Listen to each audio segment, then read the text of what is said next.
What could the children be up to? Never mind. Let them do as they please.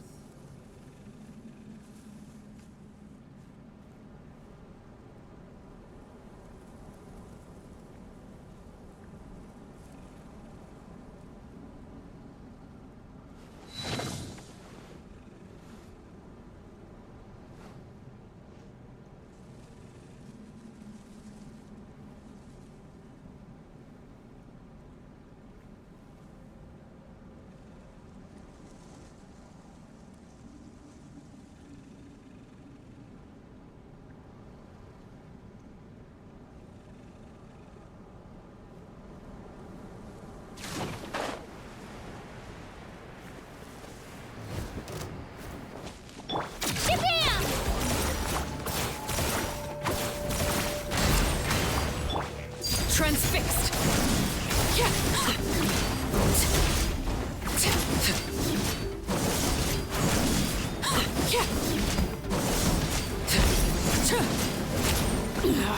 Go on! Right here!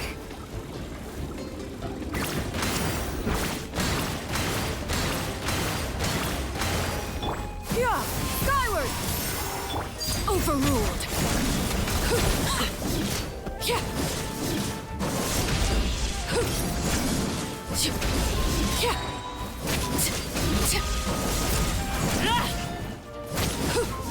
Witness my rise. Laid bare.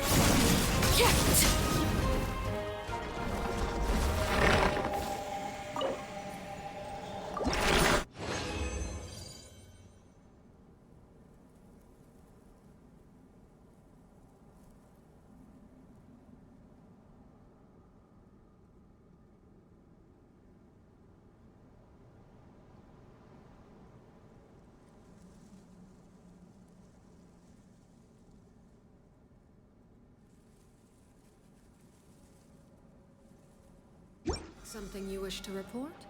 Oh. You have my undivided attention.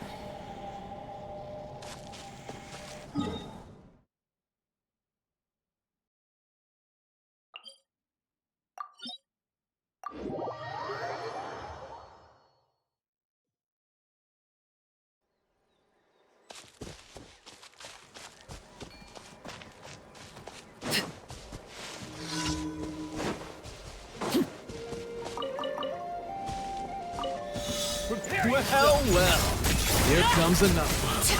Don't mind if I do. Yes, you are. I'm good.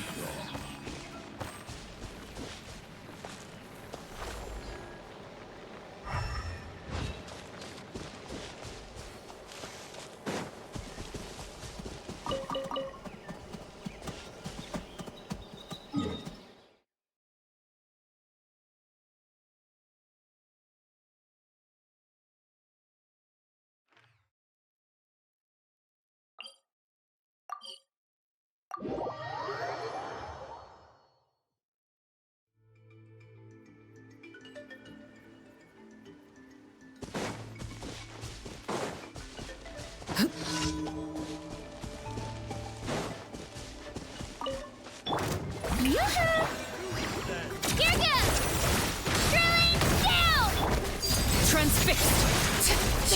Yes, you are. Oh, I am wrong. Let's finish this next time.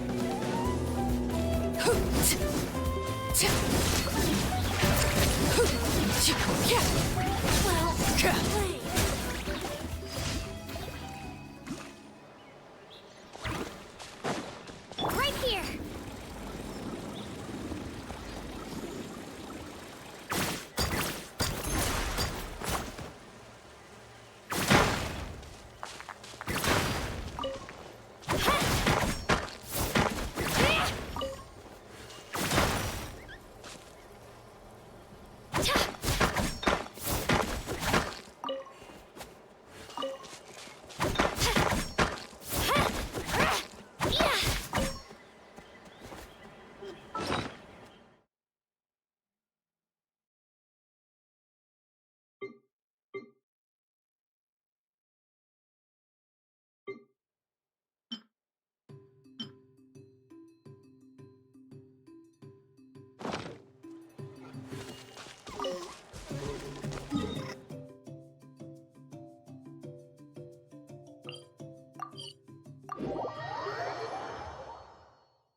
All right, Come on! let's finish Show this me your match. courage! Overrule.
Ad Astra Abyss.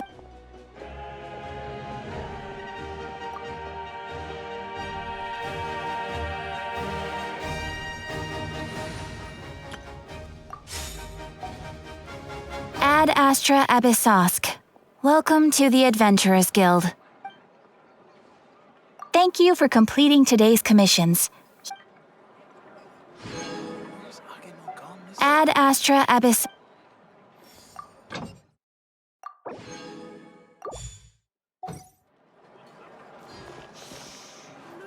The mixing process, if you don't keep your voice down. Guess they don't see you over in the West. I'm heading then.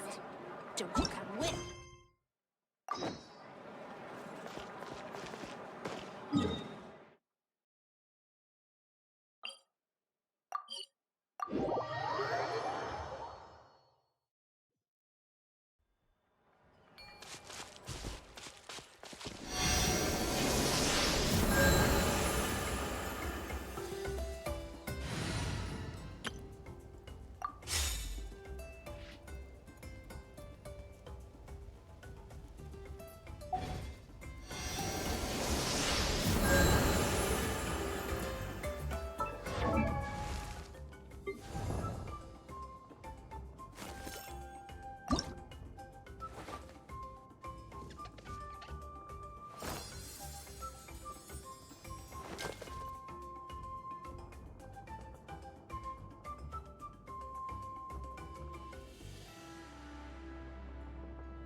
Staring into my eyes is ill-advised.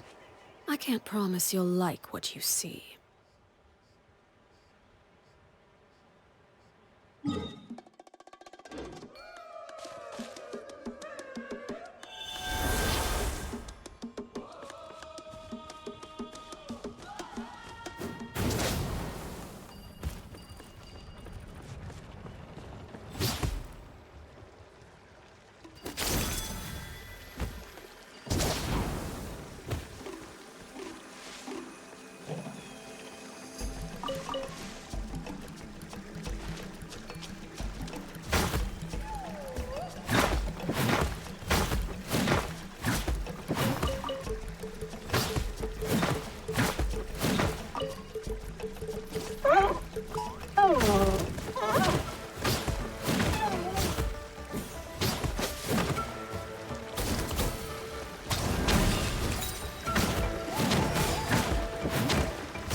You really care a lot about me.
Emotional support is important.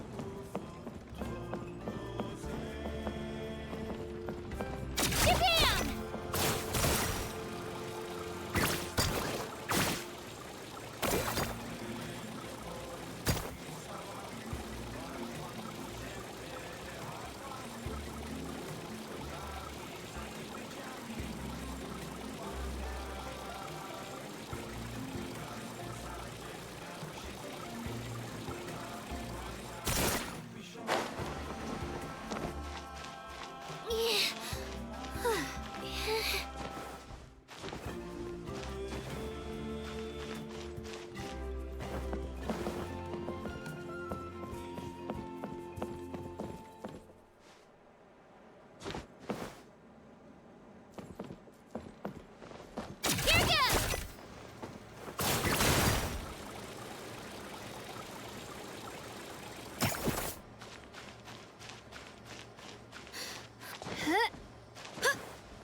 Sure.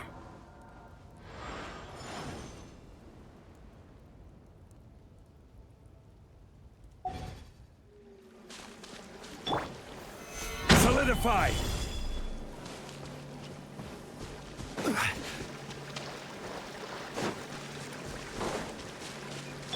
Yeah!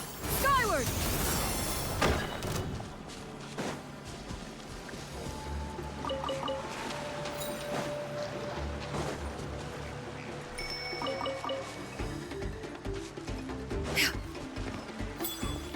Yeah! Skyward! Scatter!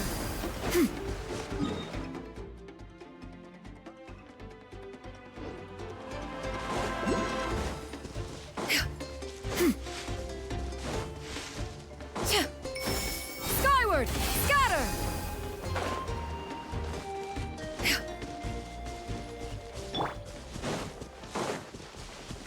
Yeah!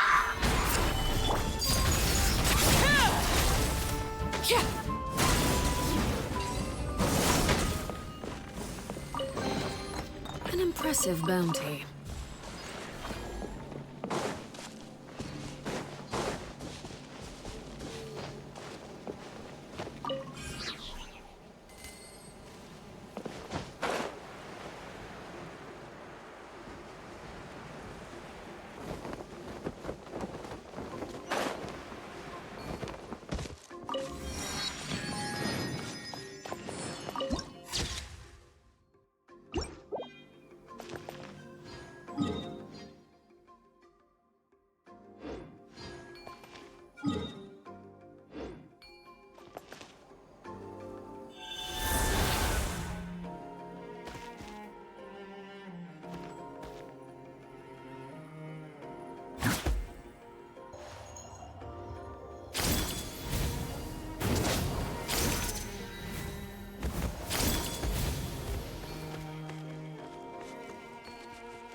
All right, let's finish this fast.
Skyward! Scatter!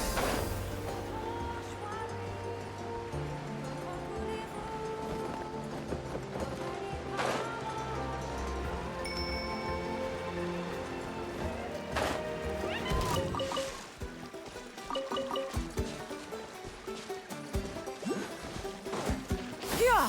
Skyward! Scatter!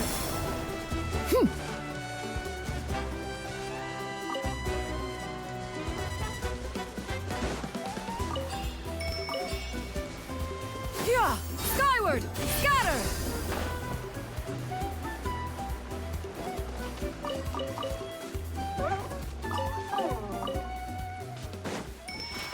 Let's All hope right, you put up a let's good finish- fight. Yeah!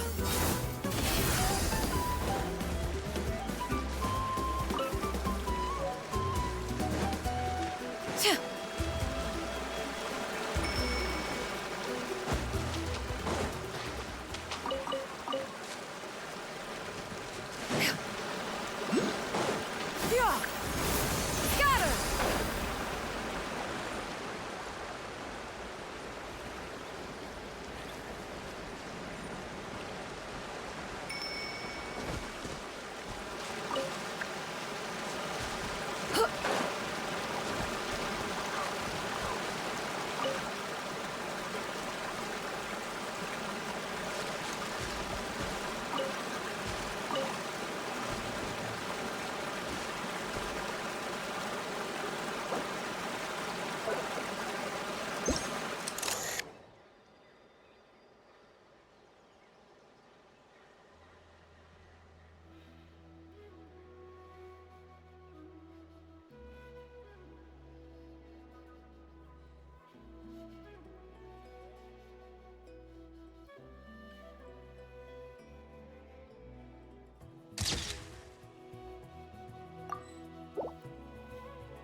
Stabilize!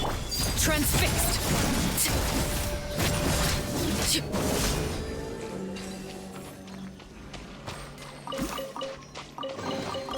An impressive bounty. Right here.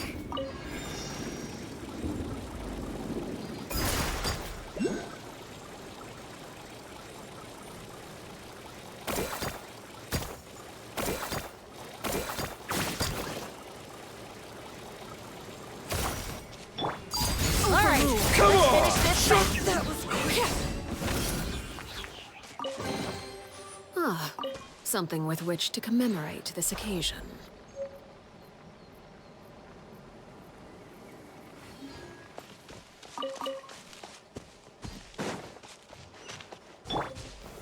Gather!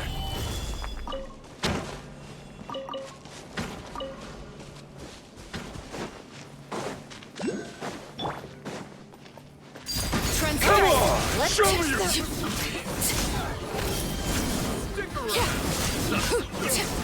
Forget it! An impressive bounty.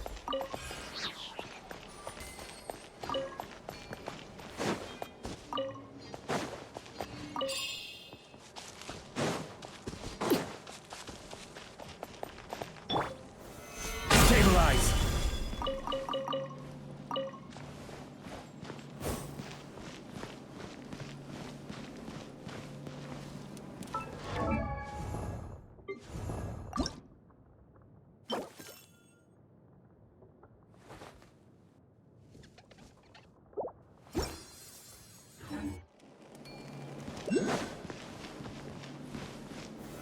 Solidify!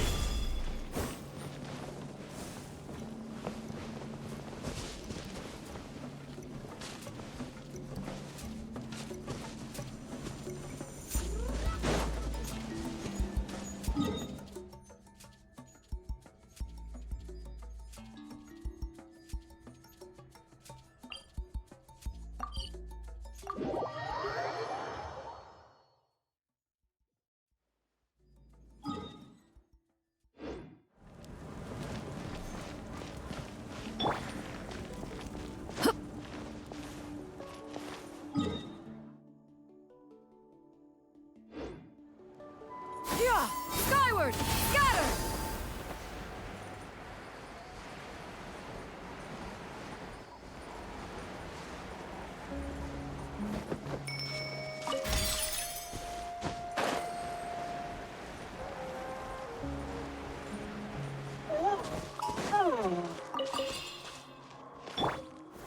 Gather!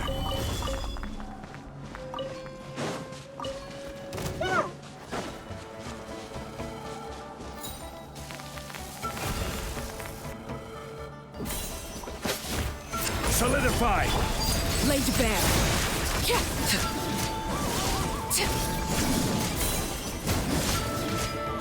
Let her rip. Yeah! Skyward! Gather!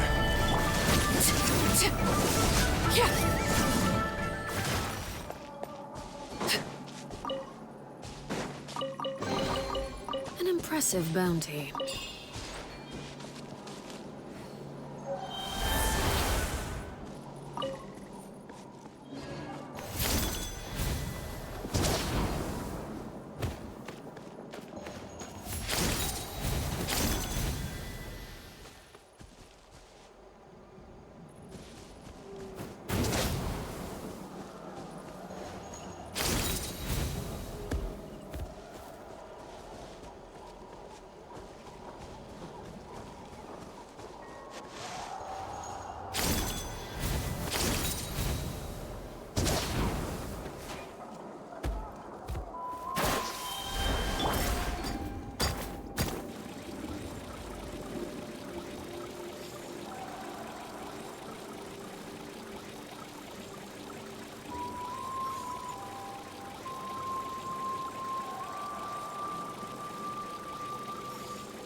Stabilize! Transfixed! Forget it! Out of the way or get blown away!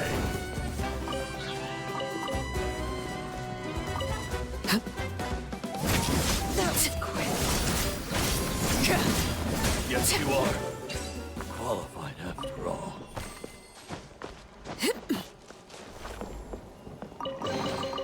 What greater pleasure is there than the unexpected?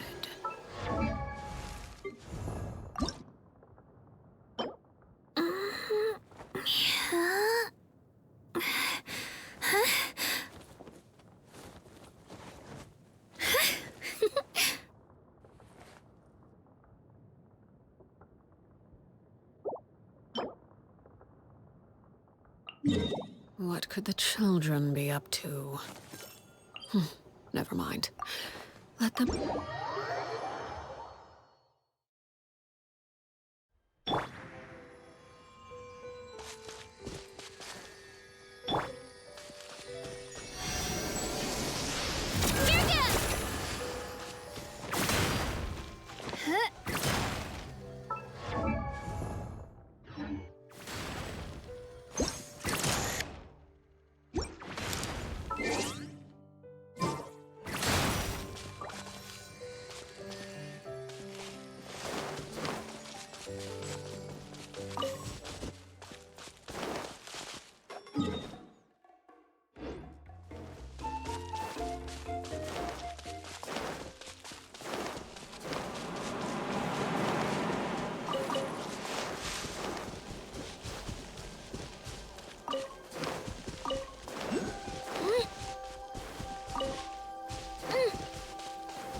Forget it!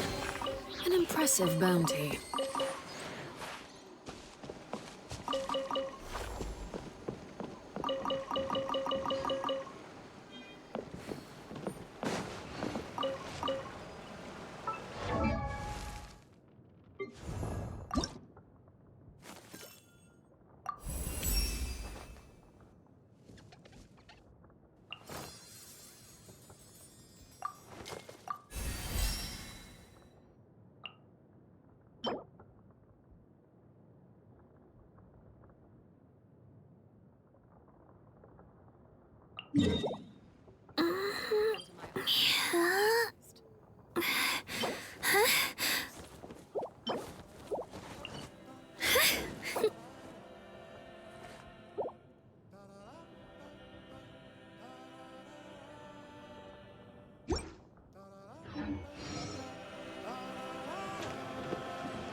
Skyward! Scatter!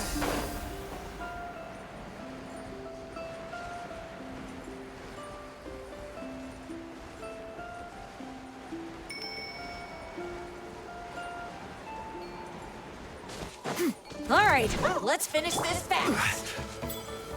Solidify! Overruled. Let's finish this.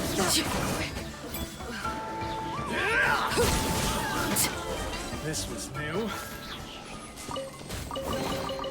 An impressive bounty. Gather!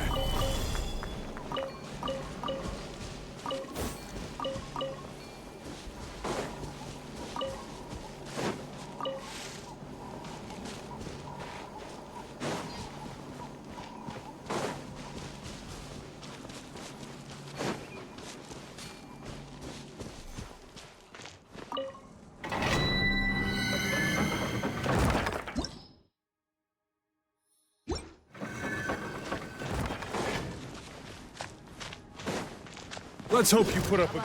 Watch this! Take a seat. Solidify! Laid bare.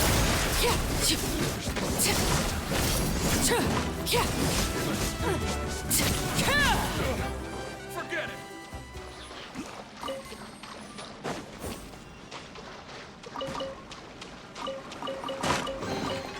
Ah, something with which to commemorate this occasion.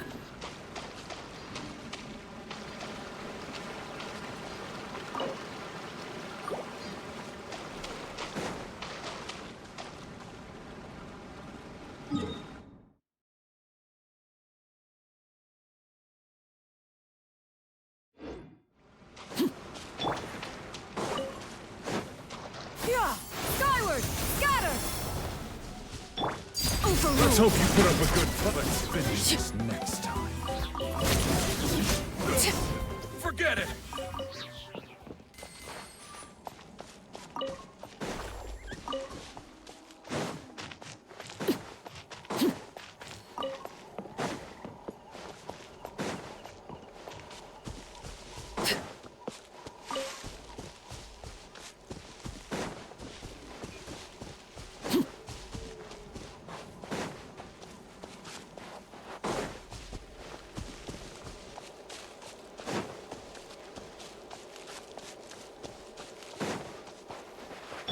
Yeah! Skyward! Scatter!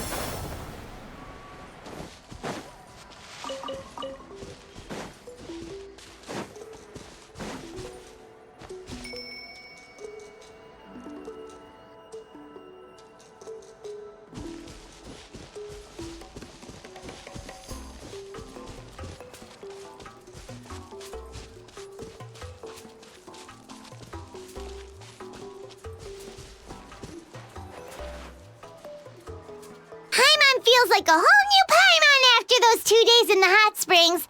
The Abyss kinda threw a wrench in our relaxation, though.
Still, spending time here really has felt like a vacation. The Kaholasaurs are so nice and so fun to play with. Their bellies are super bouncy. Oh, and Atea's snacks were so delicious. She gave Paimon some for the road just this morning, actually.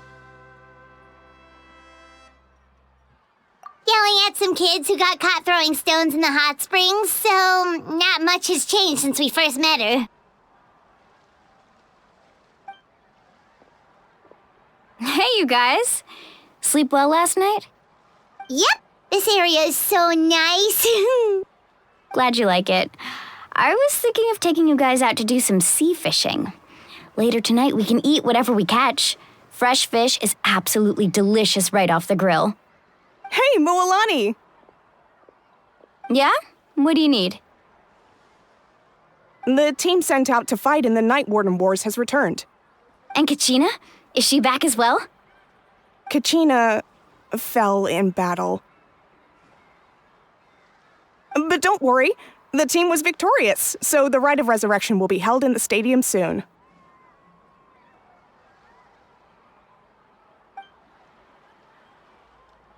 That's a relief. The Abyss is cunning, and it was her first time. Mistakes are bound to happen.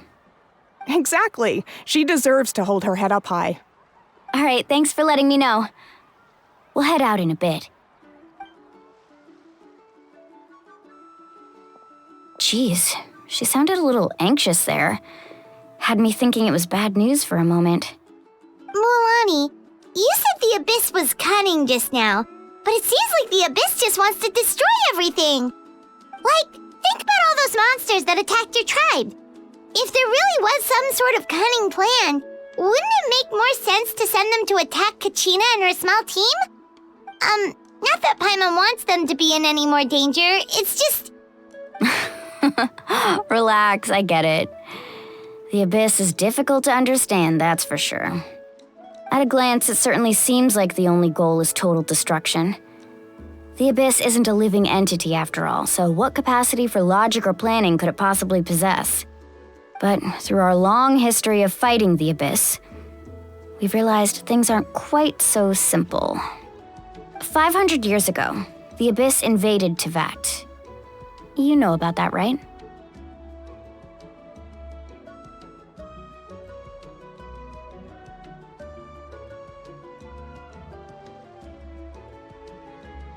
That's right.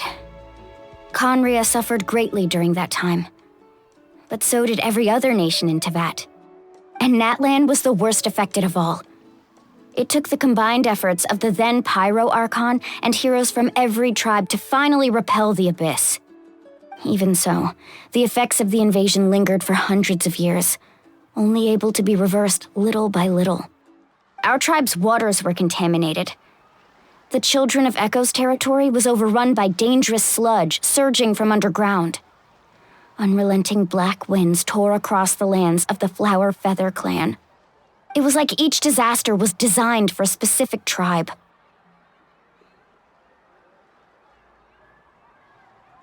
Exactly. We once thought that the Abyss's desire for destruction was a sort of primal instinct, but its methods are, in truth, marked by intelligence. We now believe the Abyss has invaded the Night Kingdom, and has the capacity to read the memories of this land at any given moment. And that's how it became so dangerous and cunning, almost like it knows you inside and out. Yes, and that's why we've been unable to fully eradicate it, even after all this time. Luckily, the problems left behind by the Abyss have been successfully addressed by the various Pyro Archons we've had over the years. Now every tribe is prospering and things are looking up. I mean, just look at what we managed to do a few days ago. We totally fought them off.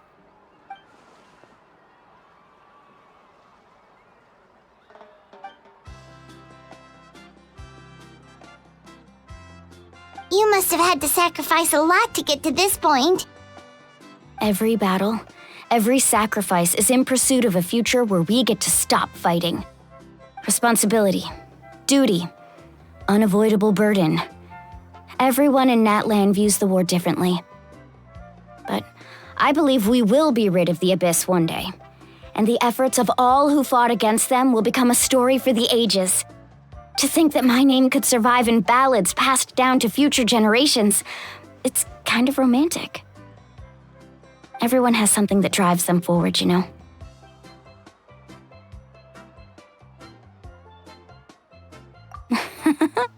Be my guest.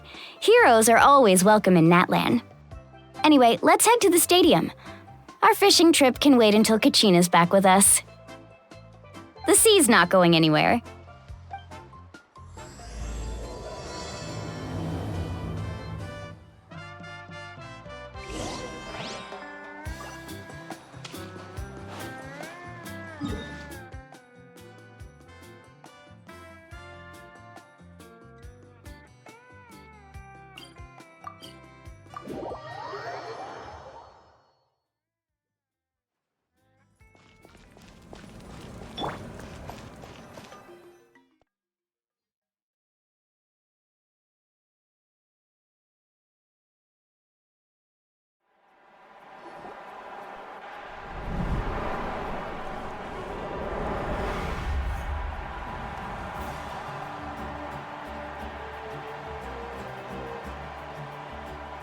Whoa, this place is packed already!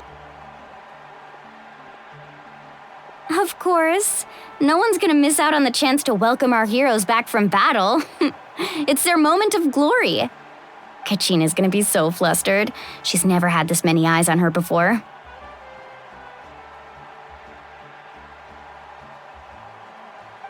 Yeah, she doesn't seem like the kind of person who likes being the center of attention.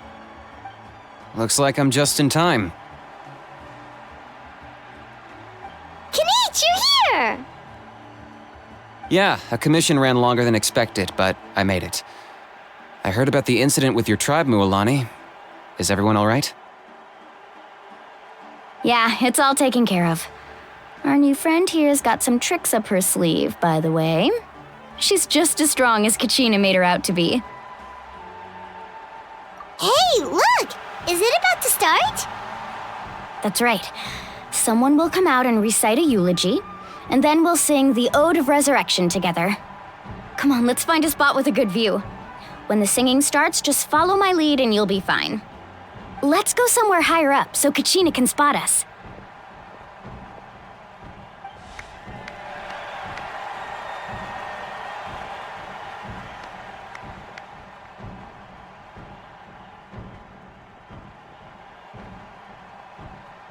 Warriors of Natlan, heed the call of life. We are the inheritors of memory and legend. Those who grew alongside sun and wind. Those who forged our own destiny and future. That is Natlan's fire, the lifeblood of our nation.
I could not find Kachina within the Night Kingdom, or locate her ancient name.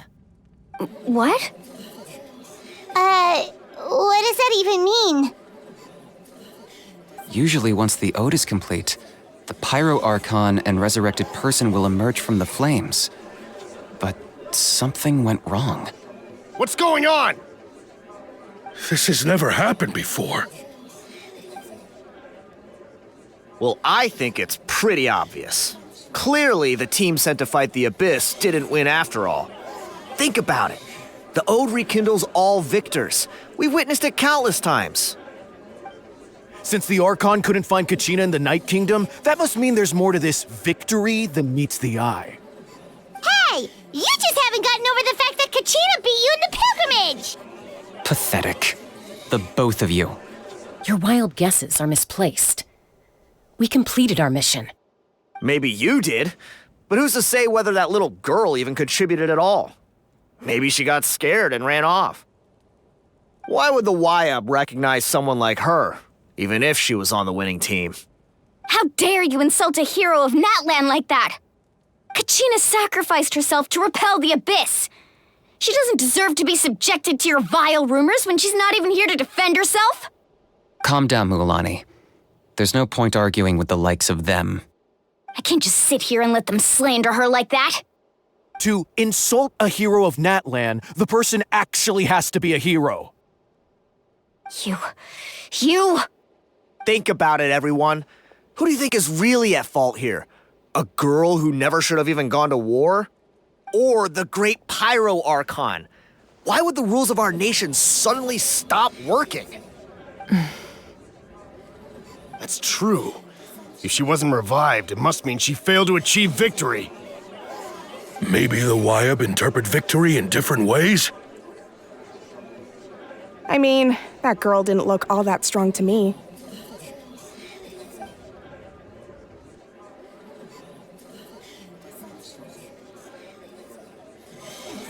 Kachina wouldn't have run! That's not like her at all! No, she's been waiting for this moment for too long. No matter how daunting the situation, no matter how scared she might feel, she's always the first person to stand up and face it head on. We don't even know what happened, so don't you dare try to use this as an excuse to vent your anger or slander her reputation. Fine. We'll find out what happens soon enough. Then, we'll see who truly deserves glory. That's enough. There is no doubt about today's victory, or Kachina's part in it. She is a hero worthy of our admiration and celebration. However, the failure of today's ceremony is undeniable. Kachina has not been rekindled, and I offer you all my deepest apologies as I continue to investigate this matter. To prevent further casualties, I have decided to suspend the pilgrimage until this matter is resolved. What? No one is all-knowing. No one is infallible, not even myself. But doubt is a means by which we seek the truth, not a weapon we wield against others. I didn't mean it that way, Archon. I just... If there are things you wish to clarify, then ask me directly. Doubt my answer if you wish, but now's your chance. You have concerns? State them. No, of course not. Even though I have said nothing to change your mind, then it would seem the truth never mattered to you at all. That guy doesn't even have the courage to answer the Pyro Archon's question. So much for all that glory talk earlier. I have a question, Archon. My friend Kachina. Do you have any idea where she is? It's extremely important to me. I know you said you were investigating the situation, but I'm sorry, that's not enough. I've already shared everything I know. If you want to learn the truth and rescue your friend sooner, you should join the investigation. So, what do you say? Of course I'll join. In that case, come see me in the speaker's chamber. We should join them. Oh, and if it's not too much trouble, could you drop by as well, Traveler? I'd like to have a chat. Rest assured, everyone, I'll keep the tribal chiefs informed on the progress of the investigation. Once again, I apologize for the outcome of this ceremony. If there are no further questions, let's part for now. Did she just ask us to come along? I believe she did. Let's go. I'd like to know what's going on myself.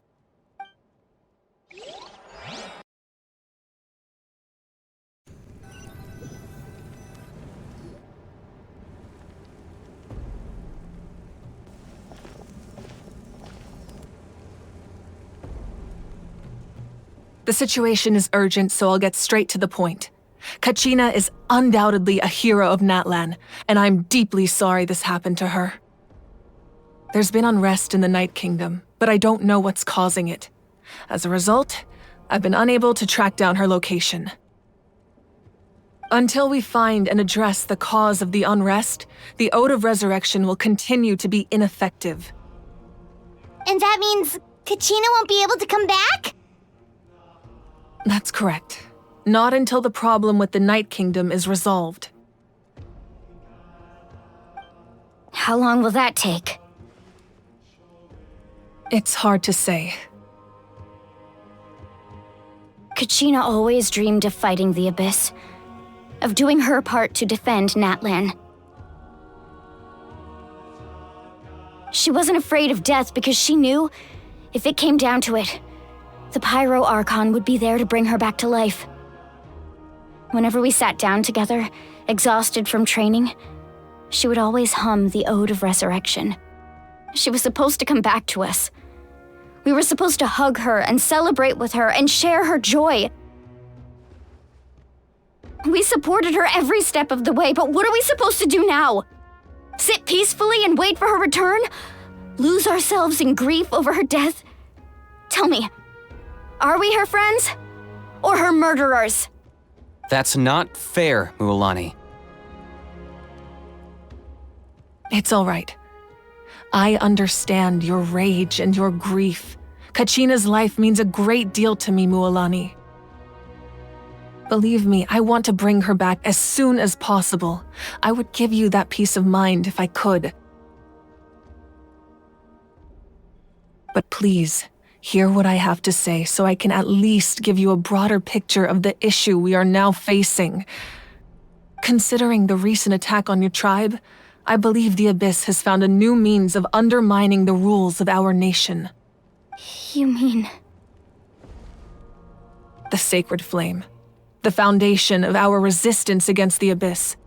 If we continue to hold the pilgrimage and send teams to fight the Abyss, there will likely be more casualties.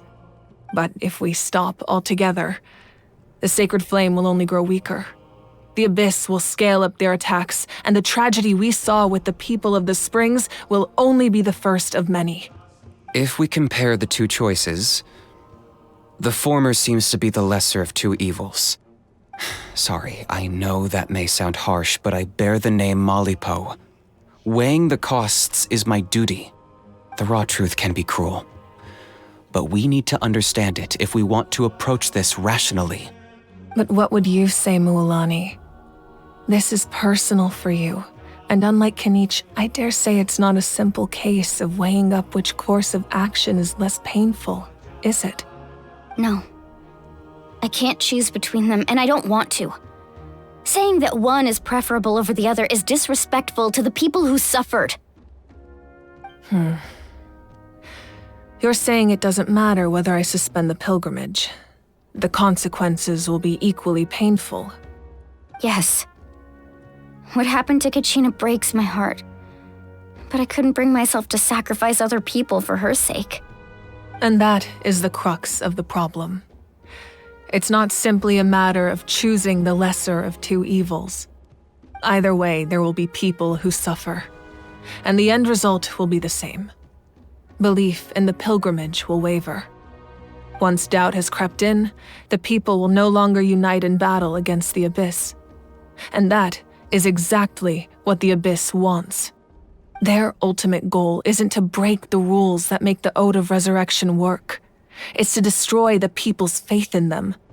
To prevent what happened to Kachina from happening to anyone else, we need to suspend the pilgrimage. So that is my current plan. And in the meantime, I've made efforts to strengthen each tribe's defenses. Then, we have to find another way of strengthening the Sacred Flame to keep the Abyss at bay. This won't be easy. I'll need time to figure out the best approach. I understand your anger, Mualani, but I hope that provided some clarity at least. Wow. Paimon thought things were gonna get heated for a second, but the Pyro Archon took the time to explain everything so patiently. I owe you an apology, Archon. I let myself get carried away earlier, and I'm sorry. You're right. We need to focus on finding solutions. We could always hold the pilgrimage without sending a team to fight in the Night Warden Wars. That way, we would still be able to fuel the sacred flame. I've considered that, but the two events have nearly always been linked. Without the chance to fight the Abyss, pilgrimage rankings lose their prestige, and competitor numbers will drop. With fewer participants, the amount of contending fire produced will decrease, and the vicious cycle will continue indefinitely. So, essentially, the Abyss has taken Kachina hostage. You've learned about the concept of ley lines during your travels, yes? The Night Kingdom is something similar. Staying there for a short period of time shouldn't have an effect on the person. But with the Abyss in the picture, it's a different story. Your sense of self will be devoured until eventually you become one with the sea of souls. Imagine pouring a cup of water into a rushing river. You can try to scoop up another cup, but there's no chance it will be the same water you had before. I won't sugarcoat it. That is the danger Kachina is currently facing. Just like you said, Archon. Both of these problems need to be addressed. You can focus all your efforts on dealing with the Sacred Flame. I will go search for Kachina. The Abyss poses the same threat to you as it does to her. It is very possible you will not return. Knowing that, do you still choose to go? Kachina's waiting for us to rescue her. That's all that matters. I failed to protect her during our campaign, but I can make it up to her now. I choose to go as well. Traveler? What do you think?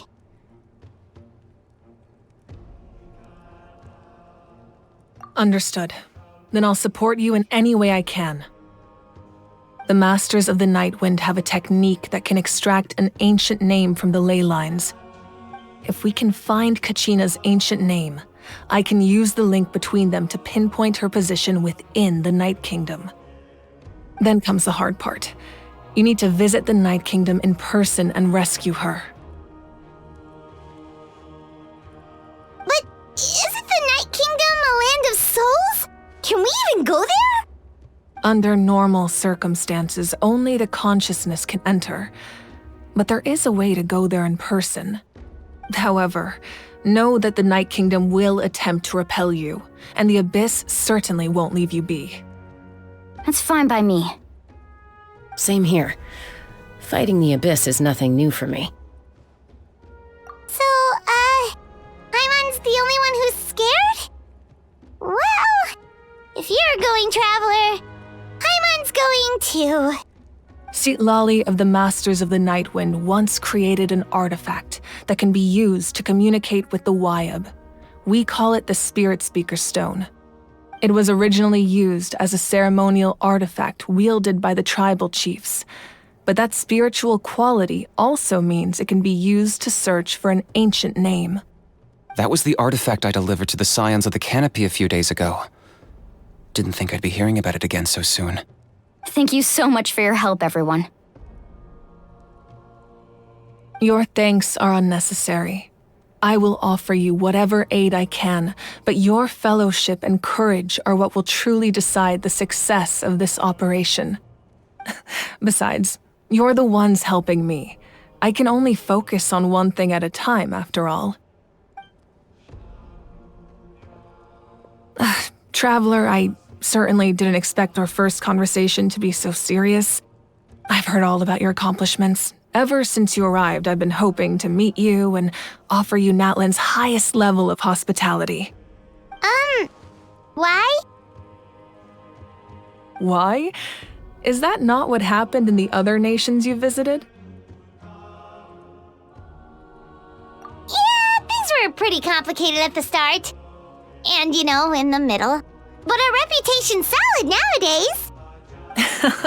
That's more like it. After all, I've heard you're someone who transcends fate. Perhaps even more than you can imagine. But we can talk about that some other time. Ideally, this would be the perfect night for a drink and some musical ambiance, but there are important things to be done. Oh, I almost forgot. Atea was wounded in the fight against the Abyss. She wanted us to give this to you. It embodies fond memories and my strength of will. That's what she asked us to tell you. She said you'd know what that means. I didn't think this day would come so soon. The flames of her life force, I can feel them flowing within the talisman. If things were different, the two of us could have enjoyed the hot springs together while she gave this to me in person. We're supposed to be hot spring buddies after all. But don't worry. This talisman means a great deal to me. I'll take good care of it, and once this is all over, I'll pay Atea a visit.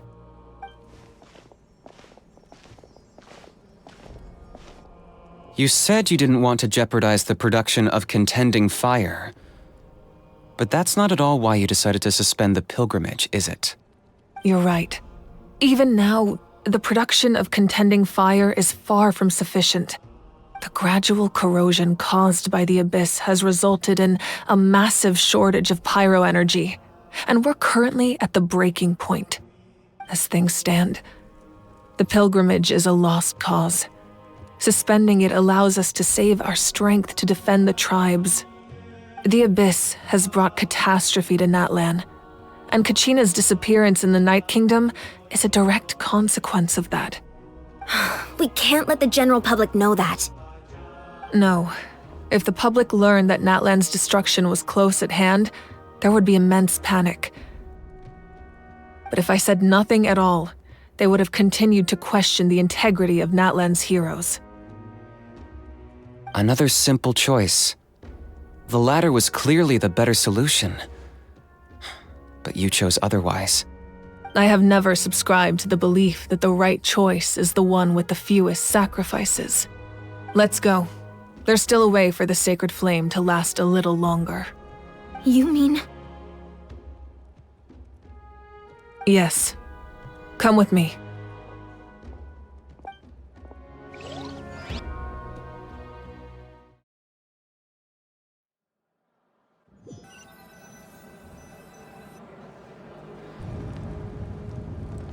The sacred flame must never go out. Not only does it strike fear in the Abyss, but it's also the pillar of Natlan's stability. So until our heroes are ready, I will sacrifice my power to keep it burning. But that can only last so long. I think we should focus on the remaining ancient name-bearers. Don't let desperation cloud your judgment. Those chosen by the Wayab have already embarked on their destined path. It is for them to decide how that journey ends, not us. All we can do is support them. Even so, for you to make this sacrifice, it's not right. If not me, then who? No other is capable of sustaining the sacred flame. I possess great strength, but I'm not above my people. This is part of my duty.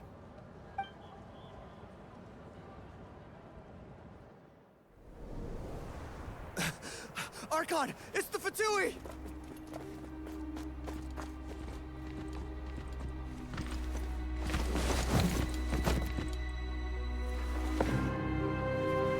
The Archon of Natlan. A force to be reckoned with. The secret of the ley lines is no secret to me. Long have they been destined for ruin. And since the oath made 5 centuries ago remains unfulfilled, what use is the Gnosis in your hands? I don't know what you mean. But it sounds like this is about more than the Tsaritsa. In times of crisis, someone must pick up the mantle of salvation. Your plan has reached an impasse, and now it falls to me to create new rules for Natlan. but before the dawn of a new age. The old must be destroyed.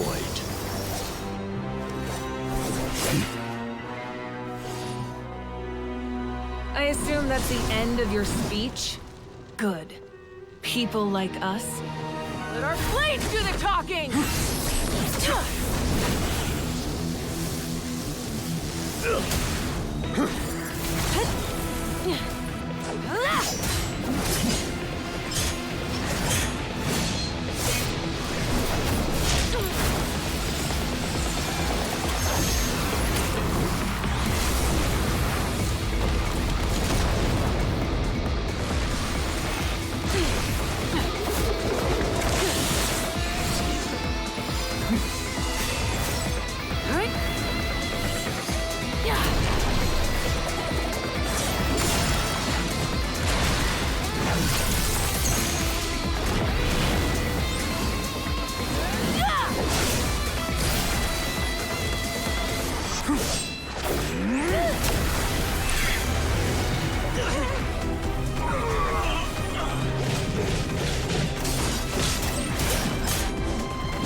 Masters of the Night Wind.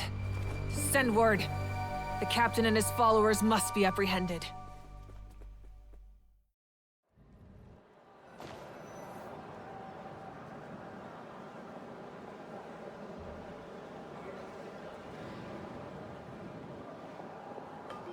Are you alright, Archon? He was a formidable opponent. Exactly what I would expect from the first of the Fatui Harbingers. I never imagined someone could match you in combat. If the Tsaritsa sent him here, why would he bring up what happened 5 centuries ago? Yeah. And how much does he know about Natlan? The Harbingers are all driven by their own personal goals. The only purpose that unites them is collecting the Gnosis. But I'm sure the captain has his own reasons for being here as well. Whatever his motive, we should shift our focus to the Fatui. If they attack again and we're not prepared, we're done for. No, we're running out of time. The wound I inflicted should hold him back and weaken him for the time being. Besides, I'm sure you noticed, the power that came to his rescue just now came from the Masters of the Night Wind. In other words, there are traitors among us. Not necessarily. This could prove to be a very valuable turn of events. When we exchanged final blows, I sensed an unusual presence within him. I'll need to investigate further.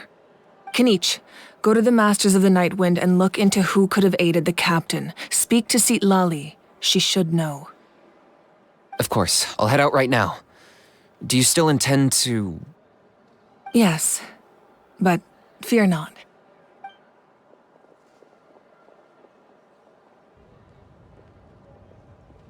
Natlan's strength has never rested solely in its Archon.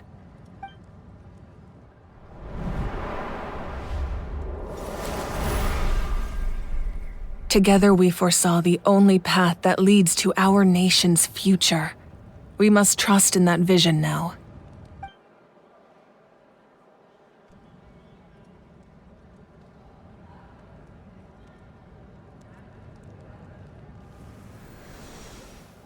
Is everything okay, Archon?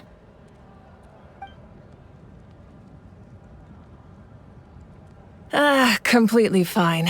Just lamenting the fact that I never got a picture when I could still turn my hair into flames. Too late now.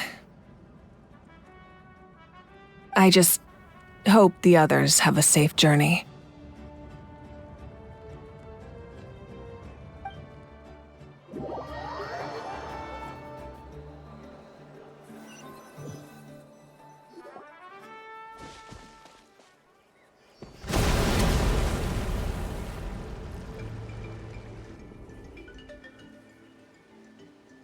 What's happening at the stadium?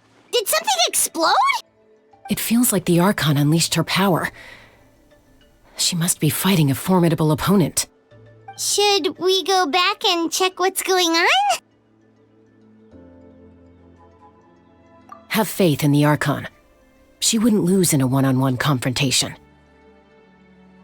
Once we find Kachina's ancient name, we'll head right back. Okay, let's just keep climbing. Everyone really hopes nothing goes wrong.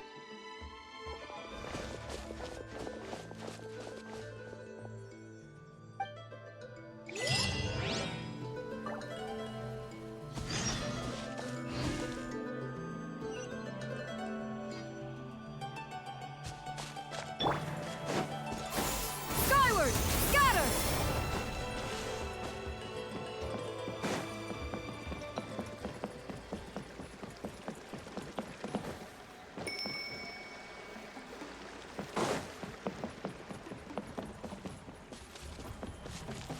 What can you tell us about the scions of the canopy? The tribespeople are very adventurous. Oh, kinda like us then. I'm not so sure. You don't strike me as the type to enjoy danger. The Scions of the Canopy are a bunch of thrill seekers. They love extreme sports like rock climbing, rappelling, volcano parkour, or even bungee jumping without a rope while a Yunkasaur stands at the edge and uses its tongue to catch them. Sound like something you'd be interested in? Okay, that does sound different from our usual adventures. Paimon's not doing any of that. She can just cheer you on from the sidelines.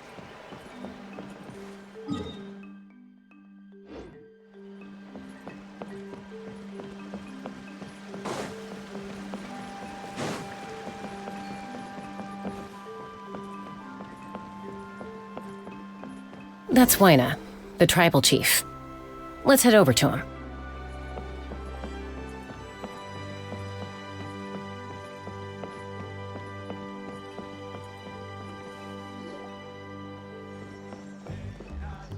Chaska.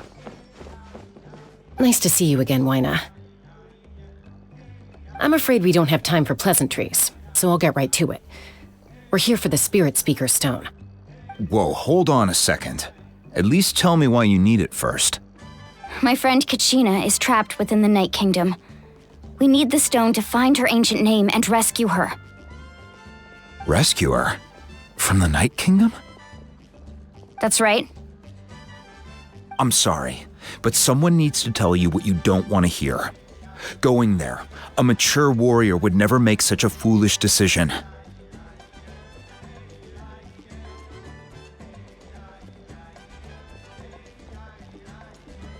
The nature of battle is unpredictable. You never know how it's going to end. Losing a friend is tragic, but when that happens, the best thing you can do is focus on how to prevent further casualties. I appreciate what you're trying to say, Chief Wyna. But if the price of maturity is abandoning a friend in need, I'll choose foolishness any day. If Kachina's still holding on, then so will I. I thought you might say that. Is something wrong, Wyna? This doesn't seem like you.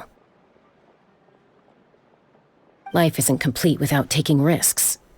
That's always been your mantra. It's nothing. The Night Kingdom is a dangerous place. Can't blame me for checking if you were up to the task. If you're that determined, far be it from me to stop you. Here's the stone. Keep it safe, okay? It's not like we have a spare. Thank you. Seems like you two go way back. But aren't you from the Flower Feather Clan, Chaska? Oh, Chaska's a peacekeeper, so she's famous throughout the tribes. She's always the one people call to resolve conflicts, so we slowly got to know each other that way. Her younger sister Quichi's always hanging around our tribe, too. She's helped us out a lot in the past. Oh, you have a younger sister? Yes, I'll introduce you to her sometime. But let's get back to business. Waina, how do we use the stone? As you probably know, your intended destination is completely different from the real world. The Night Kingdom is like a river flowing with concepts, and the ancient name you seek is like a tiny fish swimming downstream. In that sense, the stone is like a fishing boat drifting down the river, but the boat alone isn't enough. You need a fisherman experienced enough to steer it in the right direction. We couldn't do that ourselves? With a little practice, I'm sure you could. You have the strength and the talent. If you want to make sure this works, though, I could recommend someone to you. Who? Vichama, a legendary warrior and scout from our tribe. He's got a keen eye and a well-honed intuition. Even his ancient name means to seek. If you're fishing for a name, you're gonna want him on the boat. Vichama? Why does that name sound familiar? He's one of Auntie Atea's hot spring buddies. I've heard stories about him. Where can we find him? Ever since Malco passed, he spends most of his time gazing out at the scenery from the cliff tops. Follow the path that way, and I'm sure you'll find him. Thank you. We'll go look for him there. Good luck. I hope everything goes well.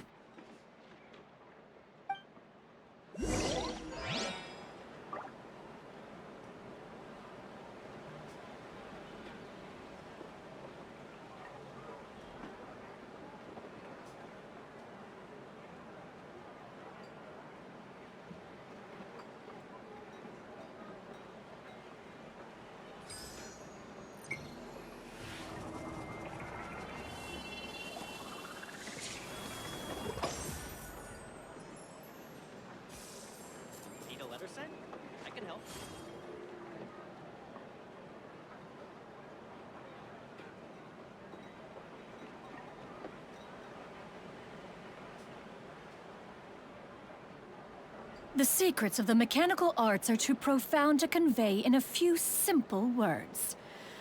Oh, but why must the listener grow weary whenever I begin to divulge them?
Someone admiring the scenery from the cliff tops.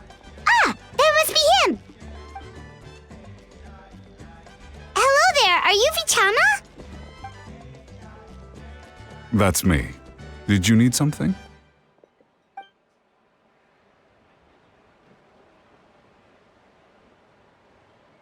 What? You're saying you can bring someone back from the Night Kingdom? How is that even possible? No, if you really think about it, anything's possible in that kind of place. But that would mean... Are you okay? You so good. Everything's fine. I'll help you, but I do have a small request. After I help you find Kachina's ancient name, I want to use the stone to look for my friends as well. Your friend? Oh, why not mention someone named Malco? Is that who you're talking about? Yes, but I'd rather not get into it if it's all the same to you. That's not a problem. We agree to your request. Yeah. Since you're helping us find Kachina's ancient name, it's only right that we return the favor. Then we're agreed. Can I have a look at the stone?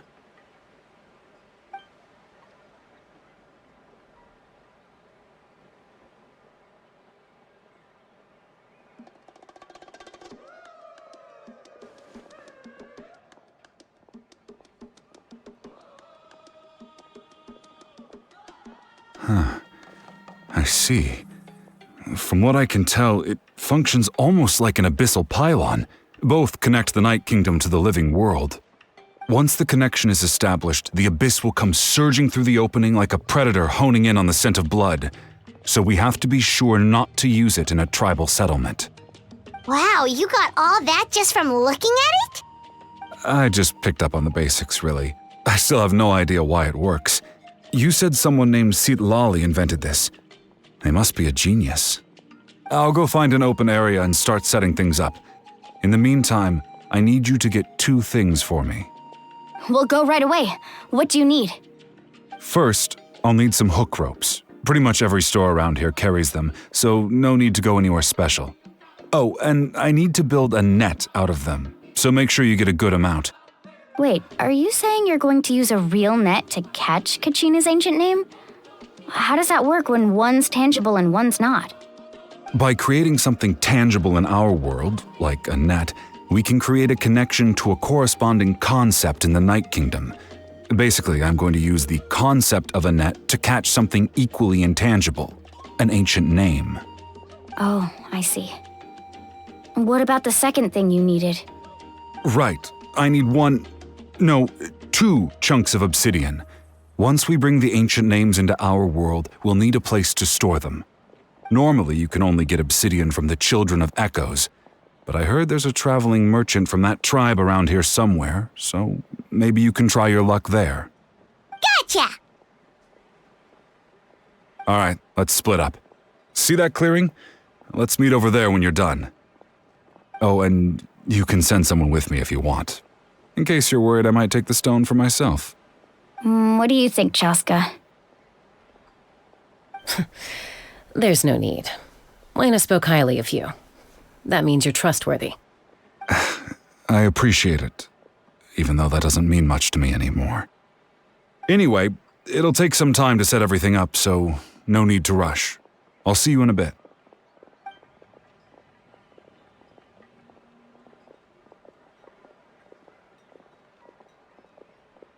What an odd guy. He seems so defeated, but also really invested in the stone at the same time. I don't have any more insight than you, Paimon. Let's just focus on the preparations for now. Hang on, Kachina. We're coming for you.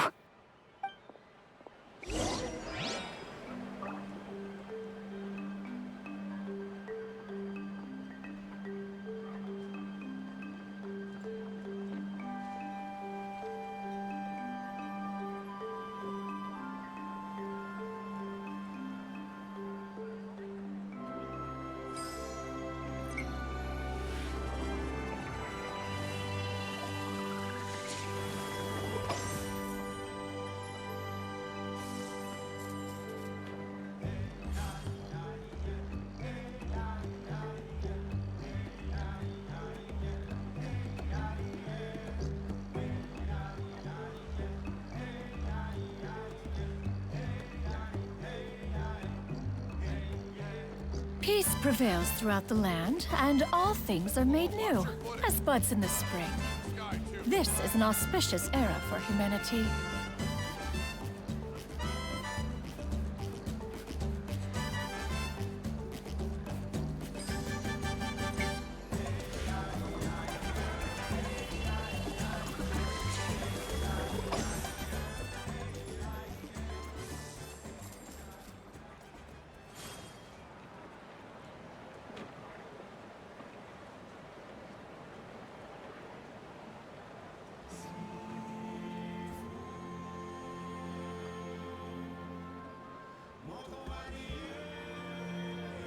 The secrets of the mechanical arts are too profound to convey in a few simple words.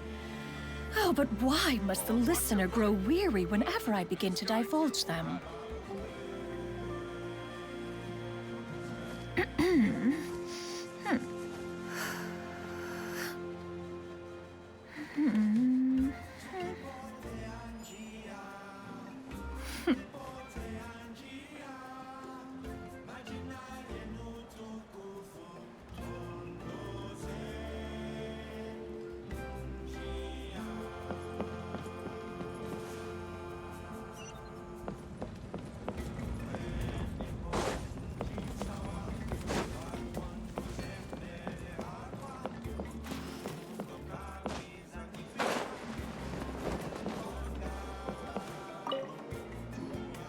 Hello.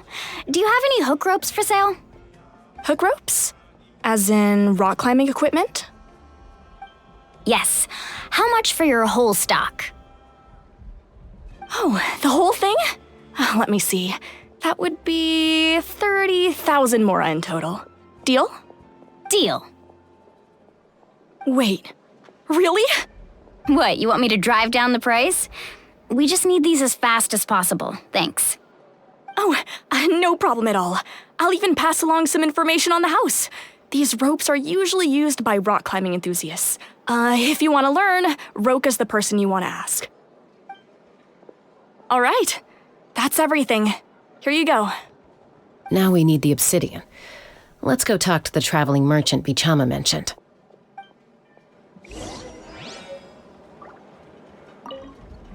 Anything else I can...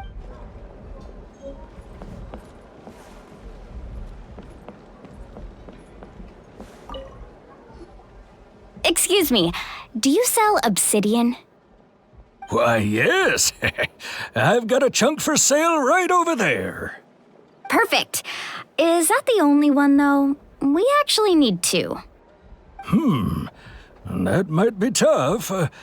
Tell you what, I'll take a look through these boxes over here and we'll see what we can find. Thank you so much. We'll wait here.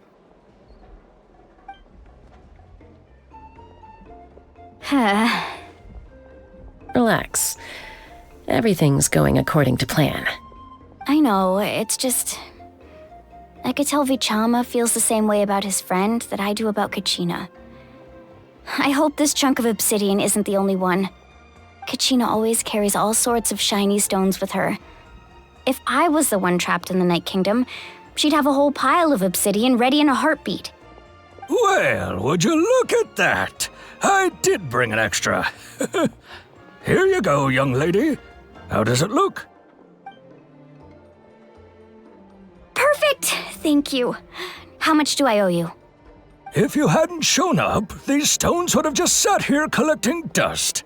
I'll take 3,000 mora for both. Here you go. By the way, I heard you mention Vichama just now. You running an errand for him, then? How's he doing? Malco's been gone for 5 years now. It's about time he started to move forward. Do you know what happened between them? I heard about it in passing while I was out drinking one night, but I don't know all the details. Vichama and Malco grew up together, and even made a name for themselves together. Malco was an amazing fighter, capable of knocking out multiple opponents in a single hit, while Vichama excelled at scouting and analyzing the battlefield. The two made an excellent team, and managed to beat back the Abyss several times. 5 years ago, they both emerged triumphant in the pilgrimage, and were placed on the same team to fight the Abyss. But on the eve of battle, the Abyss launched an attack on their tribe, and Vichama suffered an injury to his leg while attempting to rescue someone. Then what happened? The team agreed that he couldn't fight the Abyss in his condition. Vichama didn't argue. He knew going to the front lines with an injured leg would make him a burden in battle. So they raised the issue with the Pyro Archon, and she agreed to let him stay behind. It's just... Melko and the others ended up facing hordes of abyssal monsters in numbers that far exceeded anyone's expectations. The team made an error in judgment, and they fell to the onslaught. Vichama went into a deep depression after that. He blames himself for everything. Oh, you're not wrong. But it's possible he chooses to blame himself. Not because he did something wrong, but because he wasn't able to do anything at all. I've tried convincing him to move forward, to stop dwelling on the past.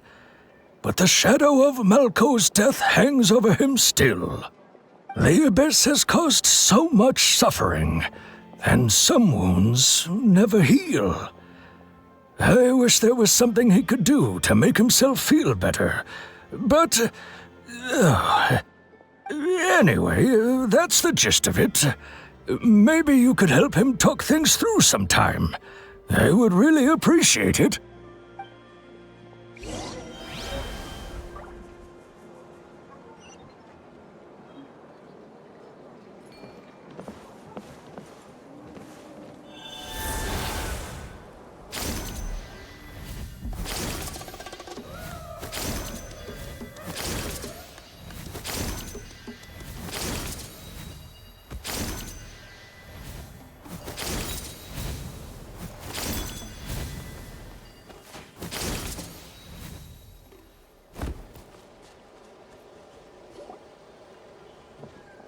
Did you get everything? Yep, it's all here. When do we start? I've made all the necessary adjustments, so we're good to go. As agreed, I'll help you find Kachina's ancient name, and then you return the favor. Go ahead.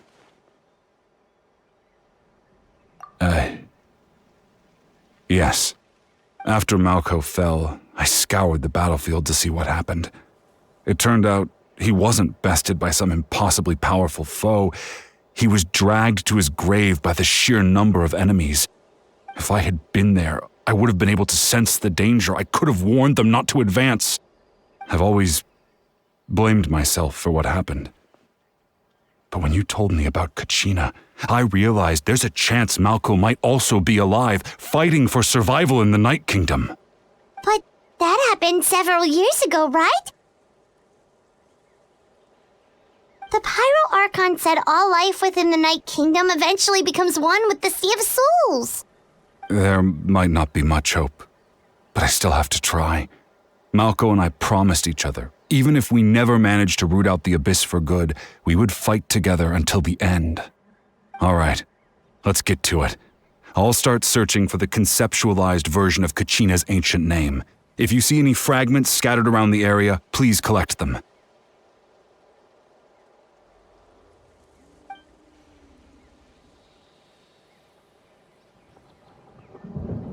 Make sure you prepare yourselves for battle. As I said, the stone will link the mortal realm to the Night Kingdom. The Abyss will likely emerge in response. Look at that golden thing! It must be one of those fragments Vichama mentioned. Let's get closer!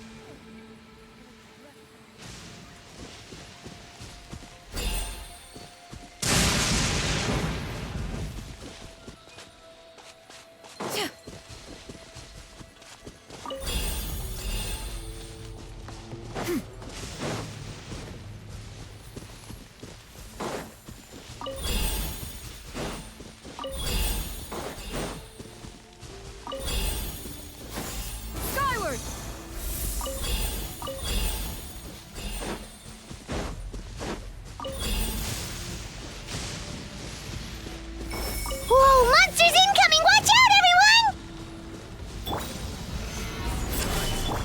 Transfixed.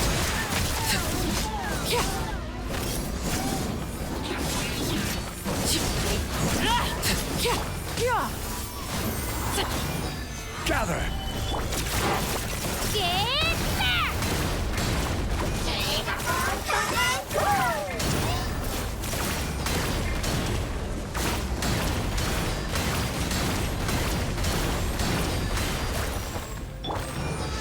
Solidify!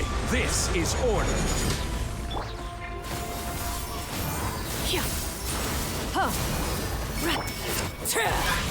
Laid bare. How much longer, Vichama? Not long! We're getting close!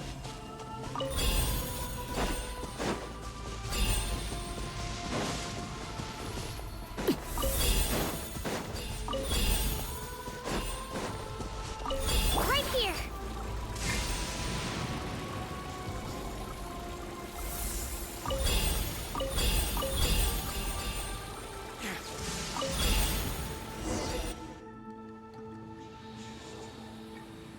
Vichama!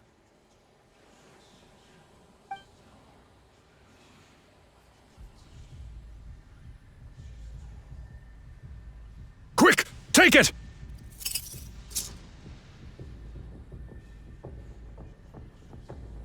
I found Kachina's ancient name.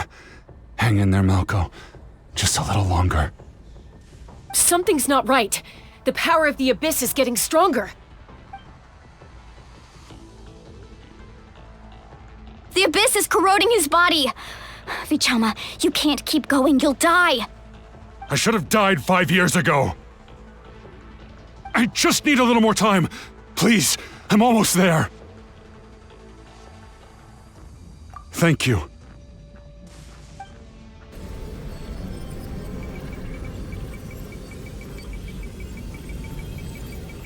Whoa, watch out! The power of the Abyss is strong.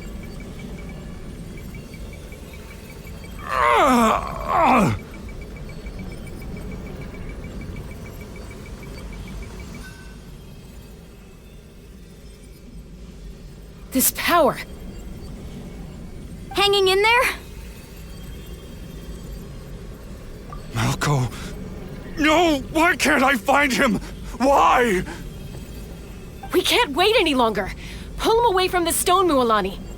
I already tried, but the power of the Abyss has him in a chokehold. It's like he's tied to the stone with an invisible rope. In that case, we have no choice. I'm sorry, Seat Lolly. Get back! Chaska, wait!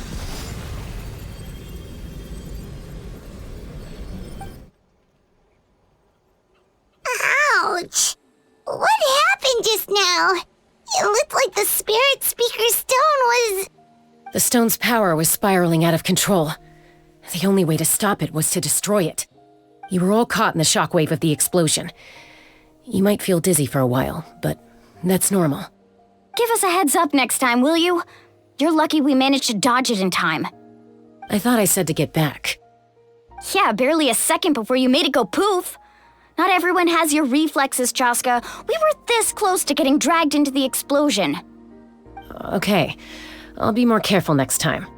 At least Kachina's ancient name is still in one piece. Wait, where's Vichama? Vichama! Vichama! I couldn't find Malco's ancient name.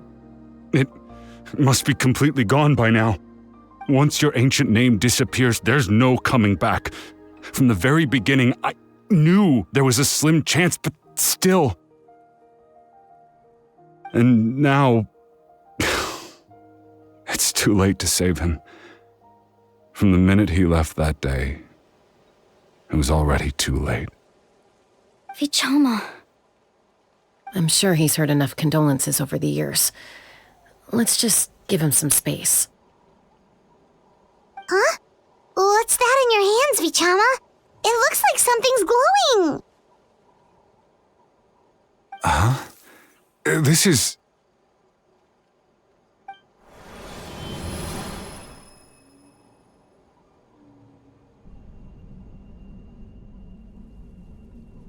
Hey, Malco. Got any strength left? Not enough to swing a sword, but to say a few last words? Sure. Too bad. No one will get to hear them. I never thought I'd actually die on this mission. Not that I'm afraid to die. It's just... hard. Thinking about my mom's face when she hears the news. Guess I have something to be thankful for then. My parents died a long time ago. They won't have to mourn me.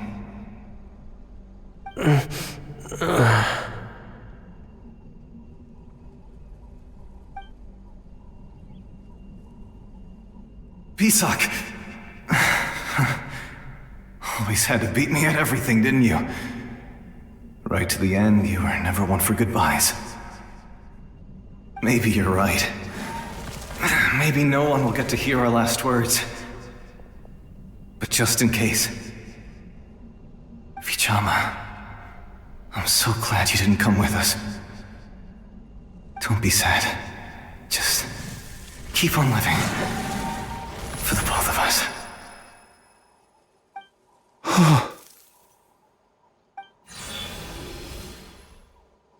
Was that a memory? Seems like we were able to salvage something after all.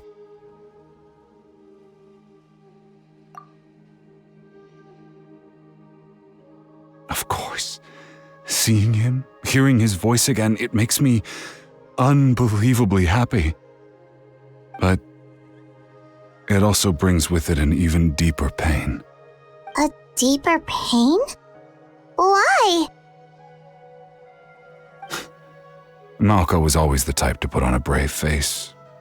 But in that memory just now, his hands were shaking, and his smile was forced. For all these years, I regretted not being able to fight alongside him to the end. And now I know, at the end of his life, he was thinking the same thing. Vichama. I'm fine. Actually, I heard Chief Wyna wasn't really on board with your plan to go to the Night Kingdom. When you asked for my help, I hesitated too. I knew helping you find your friend's ancient name meant leading you one step closer to danger. But I also understood why you had to try. Everyone has regrets in life, but not everyone gets the chance to make up for them. Once allowed to fester, guilt strips us of our most valuable qualities as warriors. In that sense, we might as well choose the braver path from the very beginning.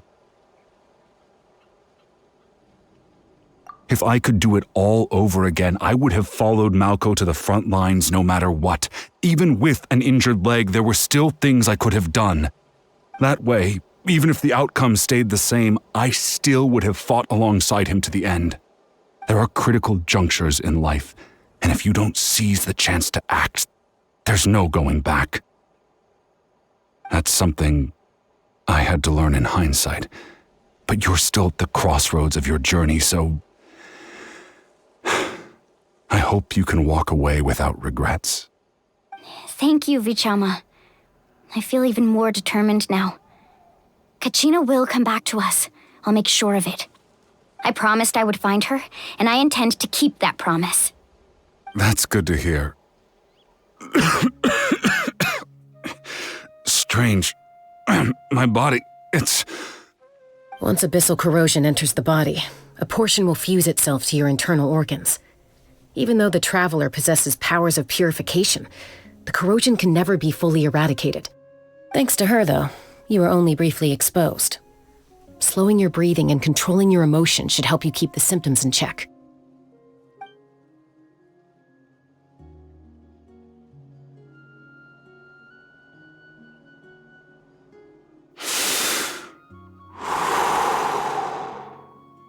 Huh. That does make me feel better. You seem very knowledgeable about all this. Just speaking from experience, that's all. Anyway, we've recovered Kachina's ancient name, so we're off to a great start. Let's get Vichama back to his tribe and tell Wyna the good news. And apologize for destroying the Spirit Speaker Stone. We had no choice, though, so he'll probably understand. Right?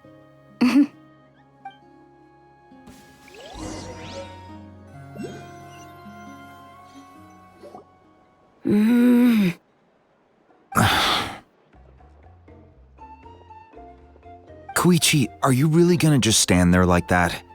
I don't know what you want from me. I think you know exactly what I'm trying to say, Uncle Wina. I can hear it in your voice.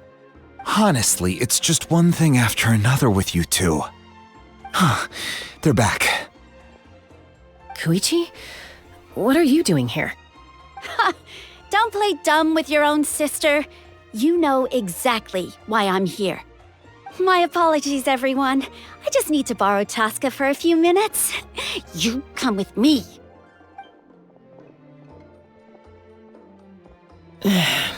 I'll be just a moment. Who is that? Koichi, Chaska's younger sister. Although the two aren't actually related by blood, it's kind of a long story. It's not really my story to tell, but I guess it's not a secret. You see, Chaska was actually raised by cuckoo sores. She was afflicted with a rare disease when she was a child and abandoned in the wild as a result. The Abyss found her out there, all on her own, and tried to devour her. But in the end, all that did was trigger her will to live. That strength of will pushed her to survive. But it also planted a seed of conflict within her. Eventually, she was adopted by the cuckoo sores. Wherever they went, she followed, getting into fights right and left. For some reason, Paimon can totally imagine that. Well, when Chaska finally returned to human society, it was Koichi's parents who adopted her. At the time, Chaska still had a habit of getting into fights, so Koichi was always taking her around, apologizing to everyone. I remember those days. One of those fights was definitely with me. But, you know, kids. You're fighting one minute and your friend's the next. Eventually, she found a way to rein in that desire to fight. And now she's who people call to resolve conflicts. She's known as the Peacemaker. It sounds like she still argues with Koichi, though. Don't siblings usually stop fighting when they get older? That's partly my fault. Koichi asked me to stop Chaska from doing anything dangerous, but you probably know by now, once Chaska makes up her mind, there's no changing it. Oh, I get it. No wonder you tried to talk us out of going to the Night Kingdom. Chaska even said that wasn't like you. I'm all for your adventure. You need to take risks when you're young, because by the time you're my age, you couldn't attempt something like that even if you wanted to. Better try now than live with regrets later. That's what I say. Still, I can understand where Koichi's coming from. In the end, nobody wants to sit back and let a loved one put their life on the line.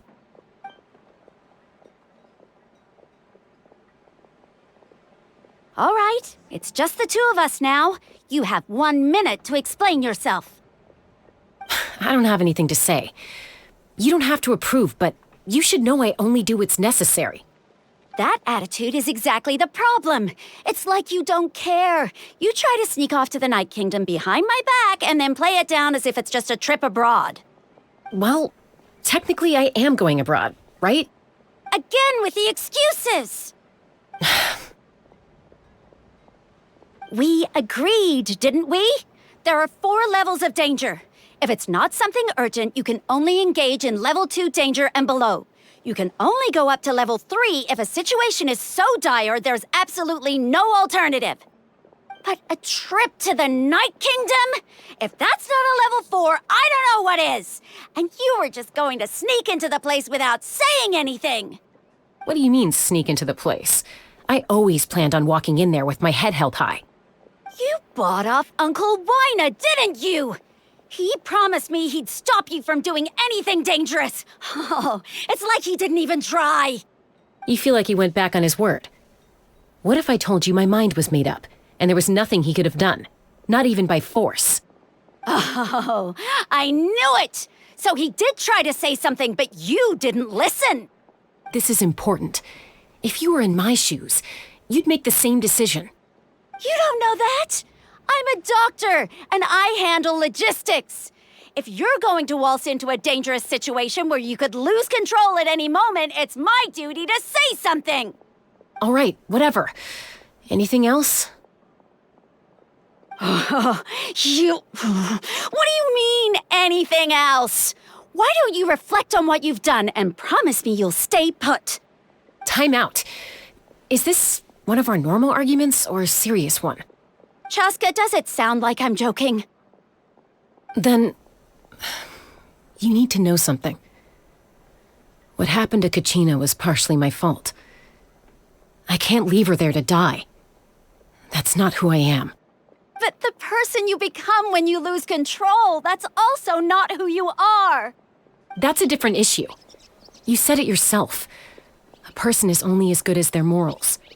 If I want to live in Natlan, I need to display qualities that make me worthy of this nation. I've also told you that managing your condition is equally important. Sometimes you have to make sacrifices. All right, let's stop this here. If we keep going, I might actually have to get serious. And I think Wyna prefers his roof attached to his house. Is that a threat? That sounds like a threat to me. Koichi! Younger sisters are supposed to listen to their elders. So, you're really going to go, no matter what I say? I'm supposed to be your sister. Then support me. I'll be back. All you have to do is wait. Chaska. So, that's it. Why'd you have to turn out to be so darn annoying?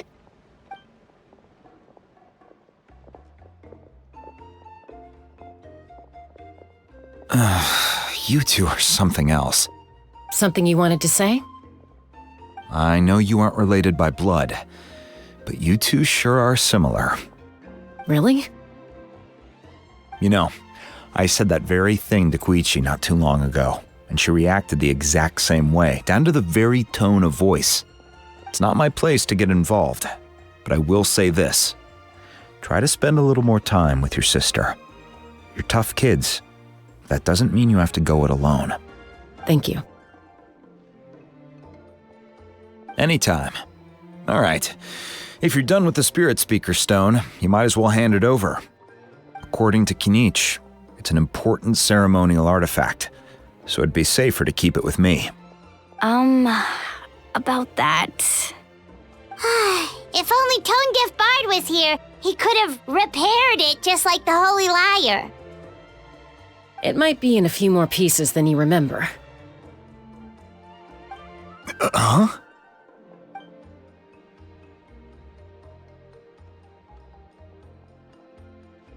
I see. Sounds like it was an urgent situation.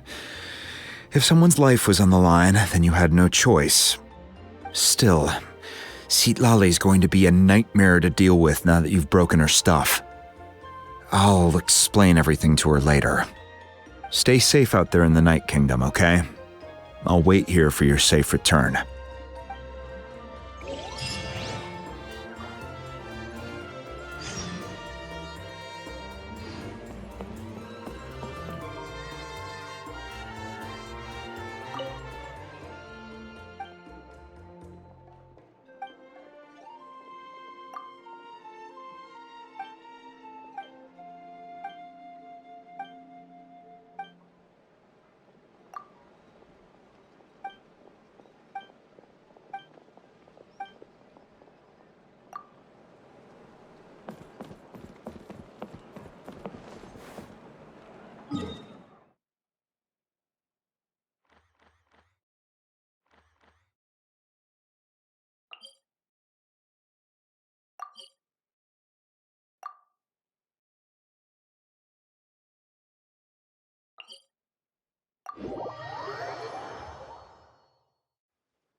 Kachina's ancient name, too!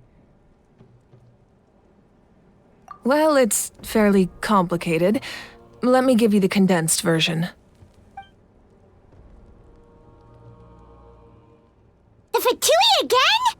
We can't go anywhere without them causing trouble. But what if the Fatui finds out you've lost your power? Won't they try to take advantage of the situation? That's why it has to be our little secret. No one else can know, or we're asking for trouble. Look, I wish I could offer you some sort of consolation, but I won't lie to you. With multiple factions closing in, there's nothing comforting about the situation we're facing. Still, all you need to do is focus on your goal. You can leave the complicated matters to me. I can also step in on the Pyro Archon's behalf. There's a limit to what I can accomplish, but I'll help you however I can. There's no need to be so modest, Yan-san. Your incredible strength has long been a well-known fact. You're the pride of your tribe. Archon, I'm sorry about before. You have so much on your plate, so much that you have to worry about. But all I could do was focus on my own feelings. You have nothing to be sorry about. We all get overwhelmed by our emotions, myself included. Your reaction to Kachina's disappearance, I understand that feeling very well. Well, now that we have Kachina's ancient name, let's go track her down. Follow me.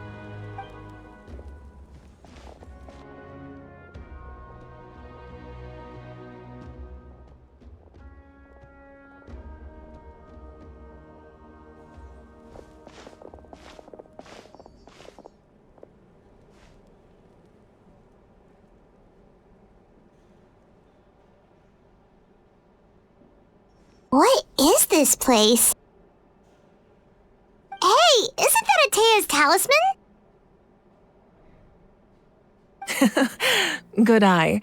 This is where I store all the various mementos I've collected. Whoa, I've never seen this place before. There's so many things in here. It looks like there are items from every tribe. Collecting them must have taken a lot of effort. I suppose you could think of it as a hobby of sorts.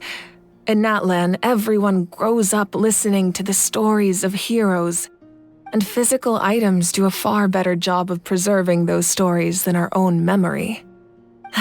Now, I still have some preparations to make for the ceremony, so feel free to take a look around in the meantime. If you're curious about an item, I'm more than willing to tell you about its origins. All right, we'll have a look.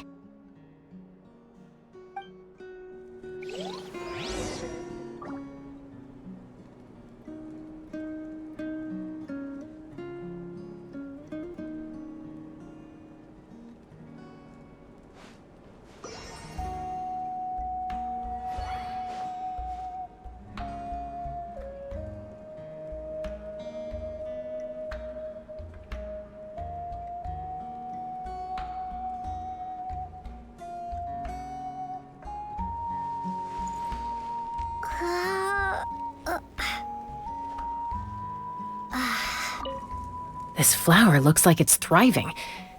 You must be good at taking care of plants, Archon.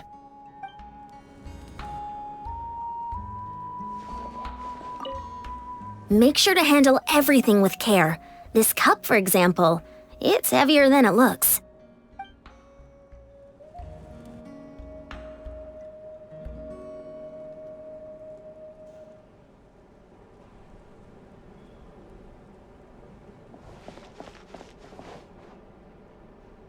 This fishing basket looks familiar.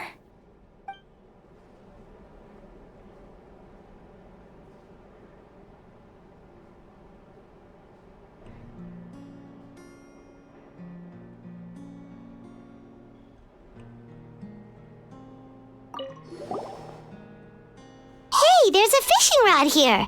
It must have belonged to the people of the springs. That's right. It belongs to a legendary fisherman named Matavaru. I have his entire set of fishing equipment, actually. He and I met in a tavern. He told me about a particular kind of giant fish and his meticulous plan to catch it. In his eyes, I saw a hunger and a strong fighting spirit. To him, the sea was the battlefield upon which he staked his honor. So, did he do it? The next time I saw him, he was covered in scars. It turned out the fish he sought had been corroded by the abyss. He managed to kill the fish, but sustained a serious injury in the process, which meant he could never go deep-sea fishing again. Can a fisherman claim victory if he fails to bring back his catch? That's what he asked me in the end. Well, Paimon thinks he won. That was my answer as well. The experience was far more valuable than the prize itself. In the end, he didn't want his tools to go to waste, so he gave them to me. Wait, that means you also know how to fish. Maybe we can go head-to-head sometime.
Whoa, that belt is bigger than Paimon's head!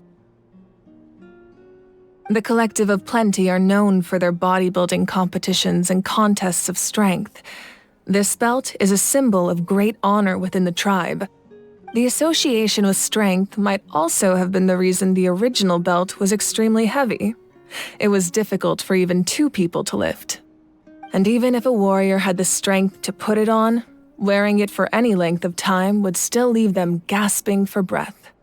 Sounds like it. So the owner of the original belt, Katera, commissioned a craftsman to make a copy identical in appearance but far lighter in weight. That is the belt you see before you. He would often wear this version when training in order to protect his waist. Or he made a lighter version so he could wear it all the time and show it off.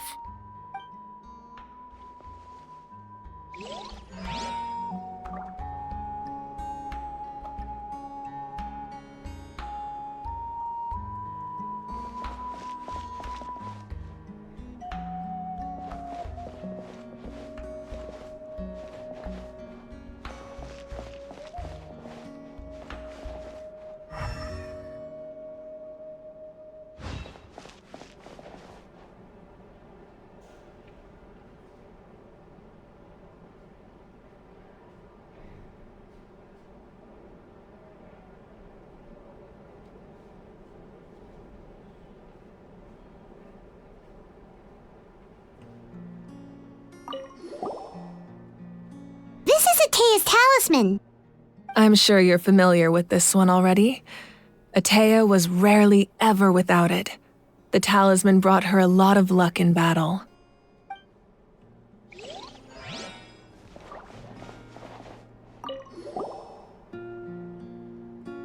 There are so many jars and potions around here. Do they have anything to do with alchemy? No, those belong to the Masters of the Nightwind. They're ceremonial tools used to amplify the ability to communicate with the Night Kingdom and the Wayab. Yamaya is an expert in this field, and she taught me a lot. Even though she appears stoic and serious, she actually has a keen sense of humor. The tools you see here are quite traditional. Her students found them outdated, so she passed them on to me. The contents of the jars aren't all that special. Oh, except the big jar in the middle. That's what she really wanted to give me. Ooh, must be something really cool. What's inside? Grape juice. Huh? It's quite tasty, although probably expired by now.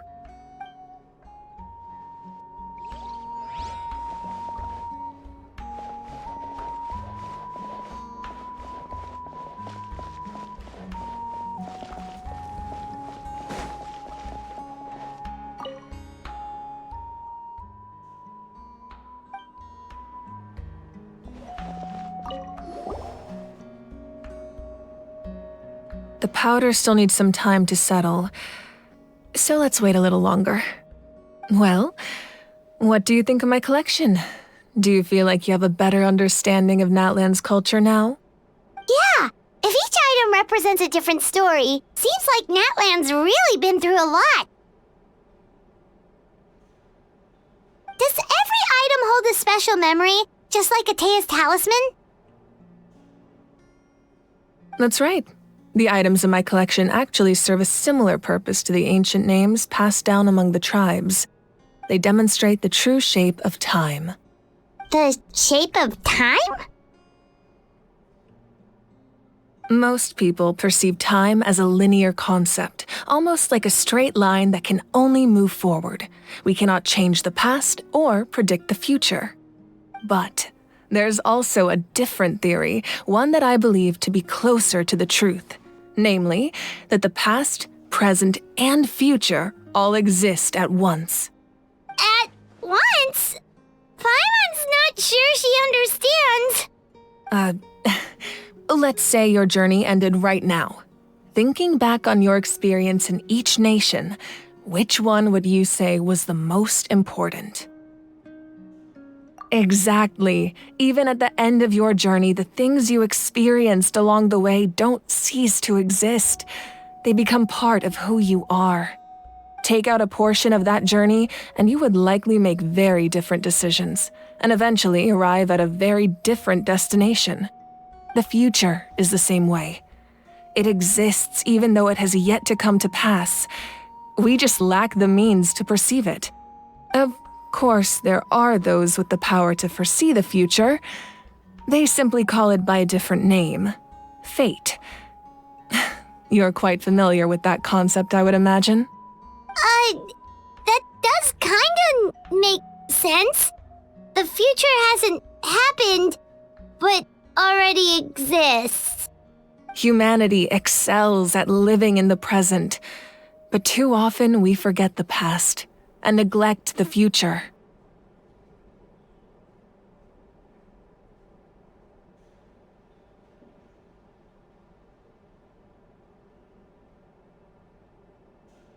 While the pilgrimage and the Night Warden Wars lead us to a better future. Only by uniting the people of Natlan across countless eras can we fight back against an enemy as formidable as the Abyss. To come up with such a set of rules, the first Pyro Archon must have possessed a level of insight I can only imagine. That's correct. At first, he was a mortal man with no special power.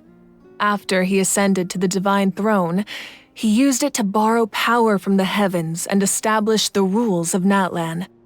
Namely, a framework through which ordinary people can ascend to Archonhood. By holding the pilgrimage, we're able to determine the strongest among us, and when that person ascends to the Divine Throne, their inner flame will awaken. In addition, the sacred flame will grant them significant knowledge and memory of this land. After all, that's how I came to know everything I just told you. So, it all comes down to the power of the Divine Throne and the rules.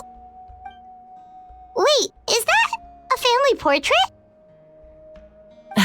Yes, that's my mother, father, younger sister, and the little saurians we raised. I turned a piece of my dad's leather armor into a canvas and commissioned a famous artist to paint our likeness. Your sister is so cute! It looks like the two of you are really close. Paimon was having a hard time thinking of an Archon as an ordinary person, but seeing this portrait, it kind of makes sense now. It really doesn't look like there was anything special about you before. Oh, wait, is Paimon allowed to say that? A little late for that question, don't you think? Sorry! Paimon's so sorry! Paimon's mouth works faster than her brain sometimes! It's all right. I'd never get upset over something like that. No matter what others may say, my past is a precious part of my identity. I'm forever proud of the life I used to lead. Becoming the Archon doesn't mean you sever ties with your family. The position just comes with a lot of responsibilities, so it impacts how often you get to see them. My father made the most delicious stew, so my sister would often bring me a large pot of his cooking, and we would sit on a blanket and eat it together. One time, we didn't close the door securely, and the Saurians we were raising ran into the room and knocked over the entire pot. My sister immediately burst into tears. The two troublemakers were going for the meat, but when they saw my sister's distress, they froze on the spot. I still remember the way they laid there, sulking like a pair of children, even after making such a mess. It was frustrating, but in the end, all I could do was comfort my sister and move on. Wow.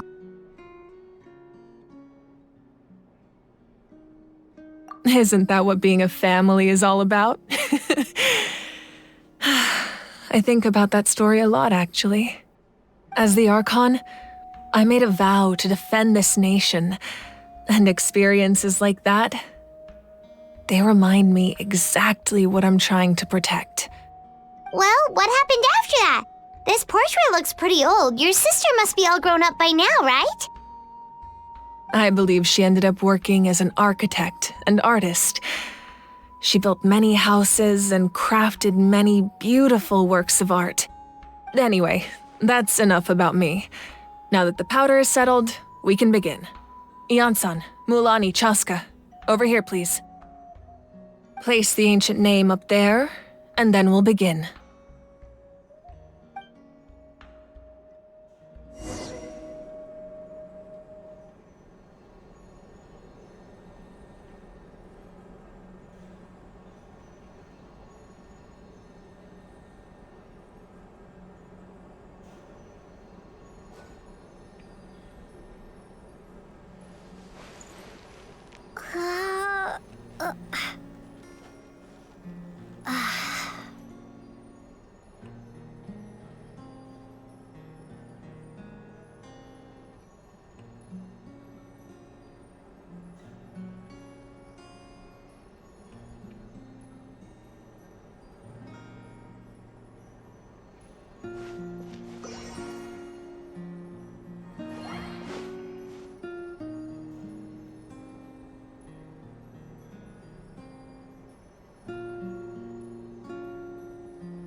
Surely as the echoes of life resound through heaven and earth, so too shall our stories remain eternal.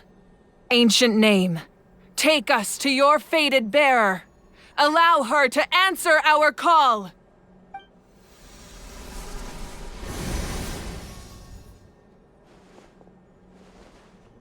Am I hallucinating again?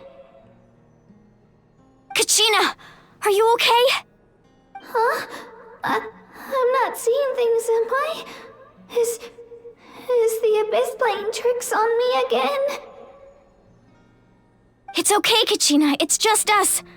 We're trying to find a way to bring you back. Everyone, you have to listen to me.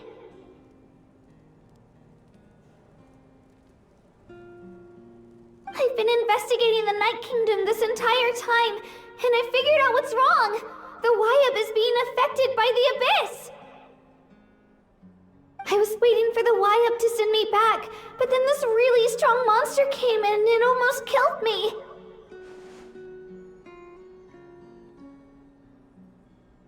The Wyab saved me, even though its power is weakening, so I've been hiding from the monsters while trying to find a way to help. The Night Kingdom has become a huge mess, though. I keep hearing these awful sounds and seeing really horrible things. Don't listen to those sounds, Kachina. The Abyss is trying to strip you of your sanity. All you need to do is stay safe and wait for us. We'll be there shortly. It's okay. I feel so much better now that I've had the chance to talk to you guys. You don't need to worry about me. I've never been strong or special at all, really. So I don't blame anyone for forgetting about me or leaving me behind. Just knowing you care is more than enough. I'll find a way back. You don't have to put yourselves in danger to come rescue me. You're always like this, Kachina. Now's not the time to act tough. We're coming for you, and that's final. I don't know what lies the Abyss has been feeding you, but I'll tell you something right now. Nobody here sees you as a burden. You're a victor of the Night Warden Wars, a hero of Natlan. All you need to do is wait for us to rescue you, and you'll get all the applause and recognition you deserve.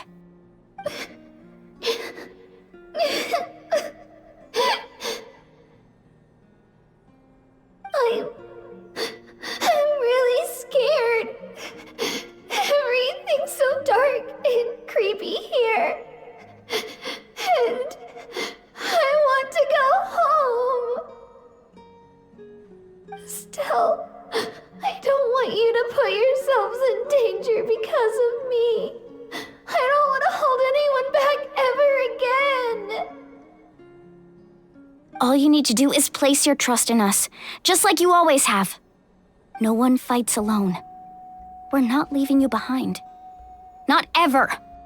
Yeah, we're so close. We can't call it quits now.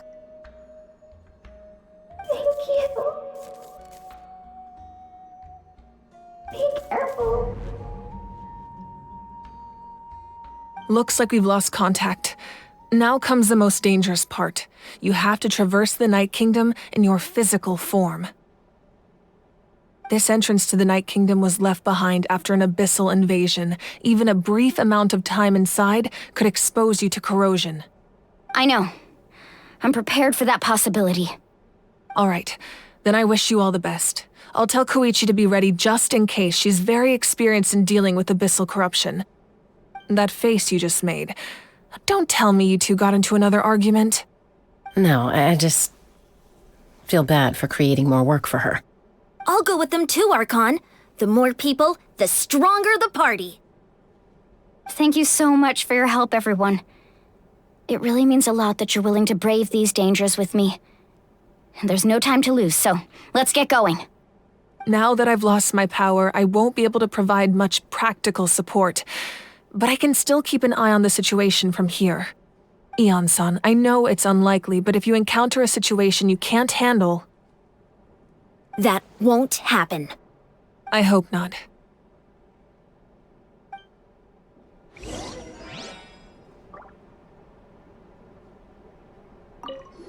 Be careful out there.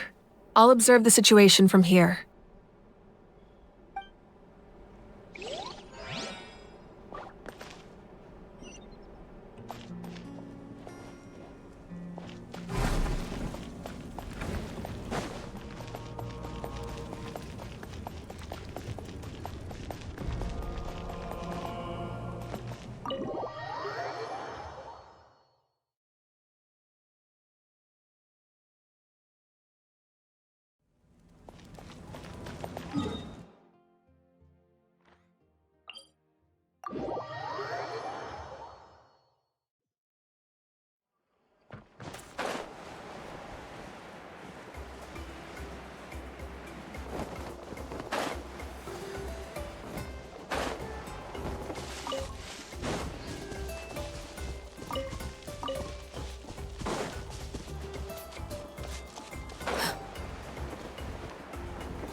We'll need a strategy.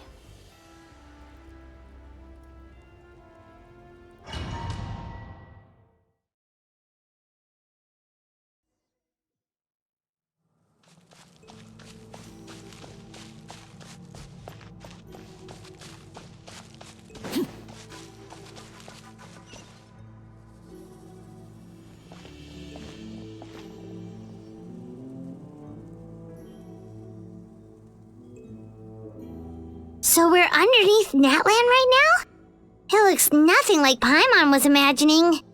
That's because in the distant past, Natlan was home to an incredibly advanced civilization ruled by dragons. Humans only established their own society after the fall of the dragons. So these are Saurian ruins? Wait, you mean like the elemental sovereigns? They had their own advanced civilization? Yes, a really long time ago. Very few records have survived until now, so no one really knows what the devices here are for. These ruins have been abandoned for a long time, but with the recent increase in Abyss activity, the installations around here have somehow been activated again. So what you're saying is, we're not in for an easy trip to the Night Kingdom. No, it's going to be obstacle after obstacle from here on out. Why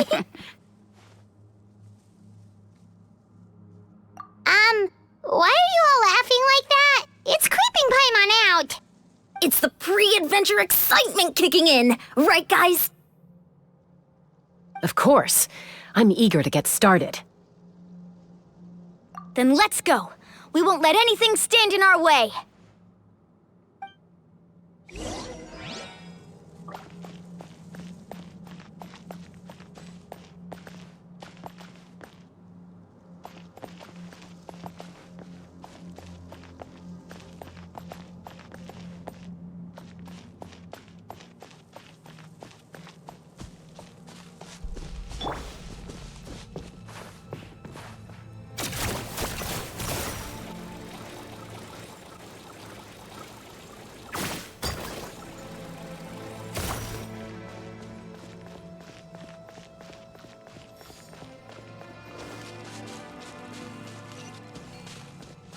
Seems like the road ends here. How should we get across?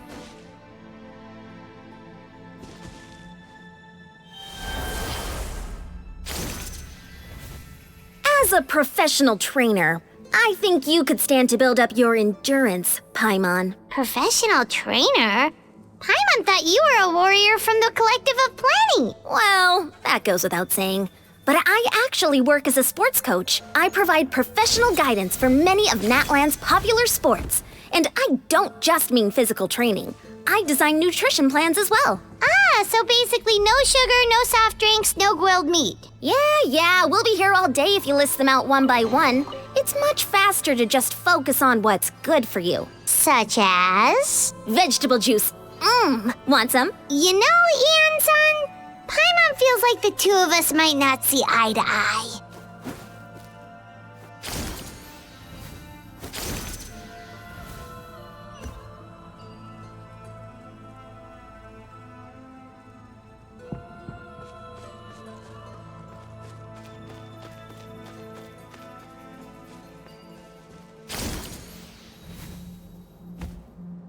colors look familiar. We've fought them before. Let's go. Show no mercy.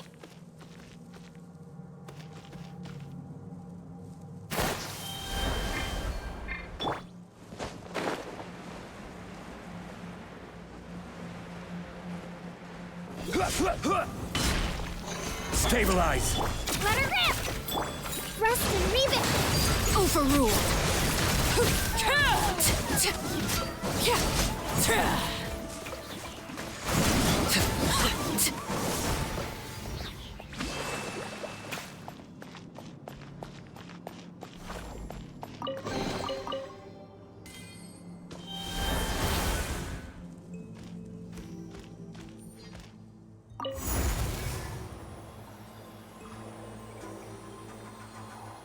Whoa! The place we need to go seems really high up.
Gather! Hold the line! Transfixed.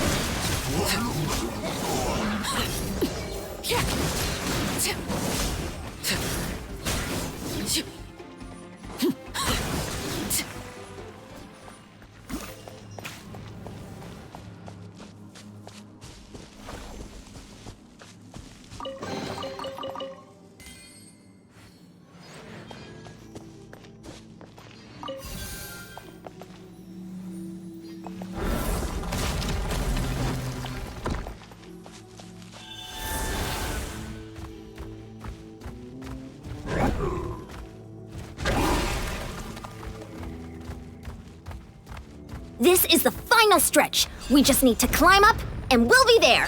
Nothing to it. Easy for you to say.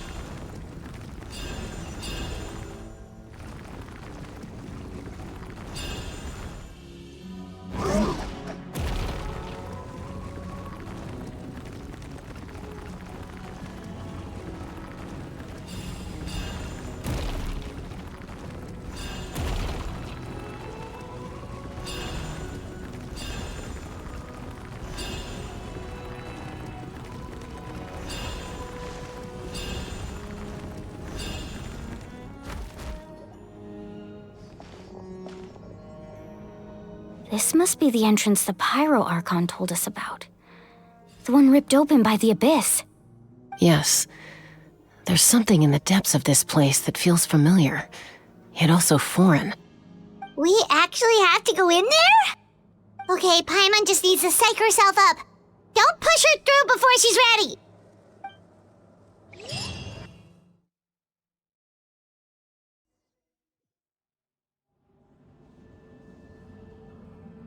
Hey! You don't have to drag Paimon! You're pulling too hard!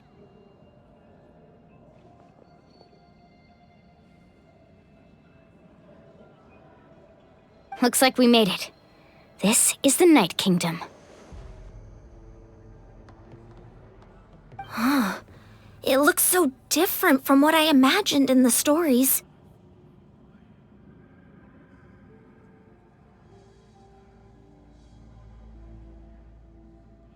That overflow of energy is probably what trapped Kachina here in the first place. From this point forward, everything we know about the real world no longer applies. Anything can happen here. Paimon's more worried about how we're gonna make it out. We obviously can't go back the way we came. Do you see that patch of light on the ground? It's shining down from that fissure in the sky. Oh yeah, right in front of us. So that's coming from up there? Oh, it's so high up. Did we really fall that far down? Just like I said, our real-world knowledge doesn't apply here. We fell all this way, yet came out completely unscathed. If this was the real world, we'd have to climb our way back up to the entrance. But here, all we have to do is stand underneath the light and offer a prayer. That's it?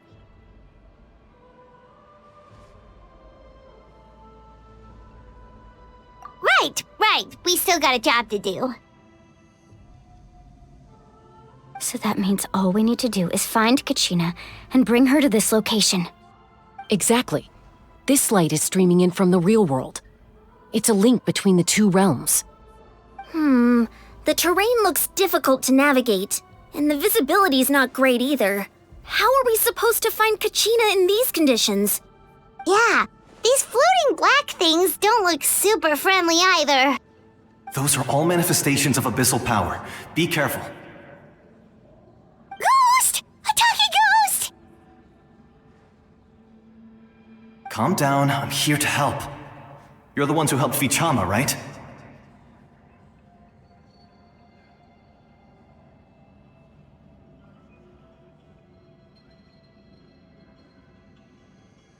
Yes, I'm Vichama's friend, Malko. I was completely lost to this realm until I sensed a mysterious power calling out to me. It's like it was seeking me out, attempting to reassemble the pieces of who I used to be. Of course, it could only do so much. I'm sorry I can only appear before you in this imperfect form.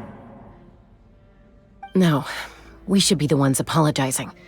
If the Spirit Speaker's stone hadn't become corrupted by the Abyss, we could have done much more. But we had to destroy it. Otherwise, Vichama and his tribe would have been in danger. Of course. Thank you for protecting him. I never imagined that, even after all these years, he'd still take such a risk for me. Under the power of the stone, it felt like our souls were connected. Turns out even our regrets were exactly the same. Whether in triumph or death, you want your best friend by your side. Exactly.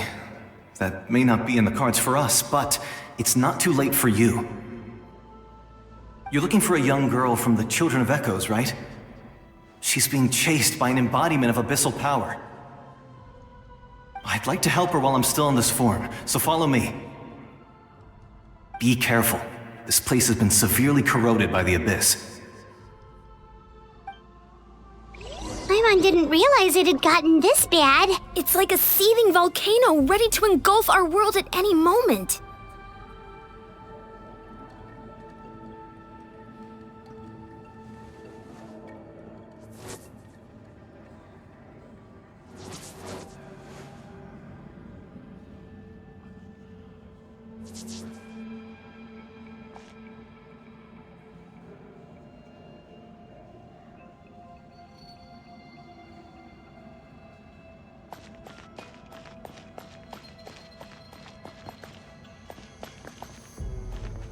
Ouch! Quick, get back here! You can't go wandering off. Stick close to me. My power will be able to ward off attacks for the time being.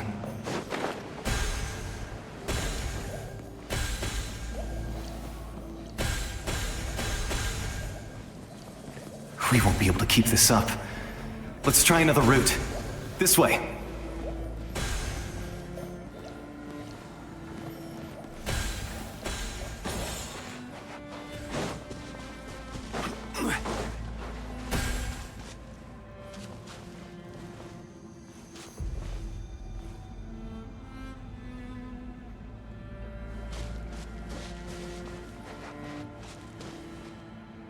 Not good.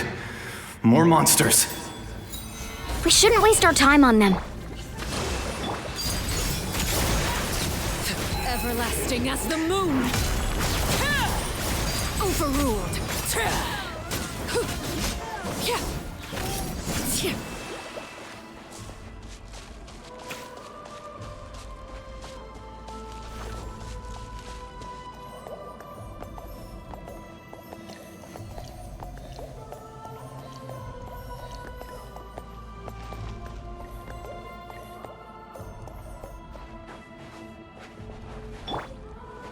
Oh, Paimon can't see anything! It's easy to get lost here. Just stick close.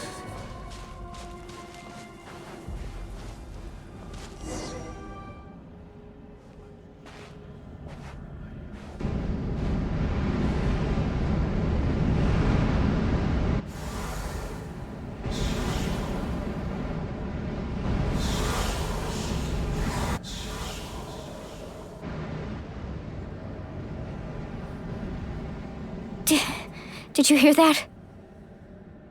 What? Never mind. It was probably just my imagination.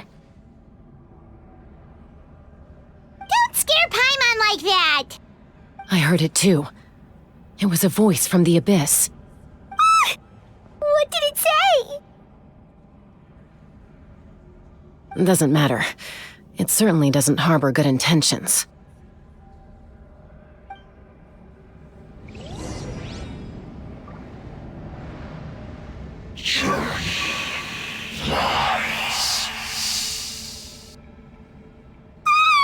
Paimon just heard it too! Let's keep going. Paimon wants to get out of this place!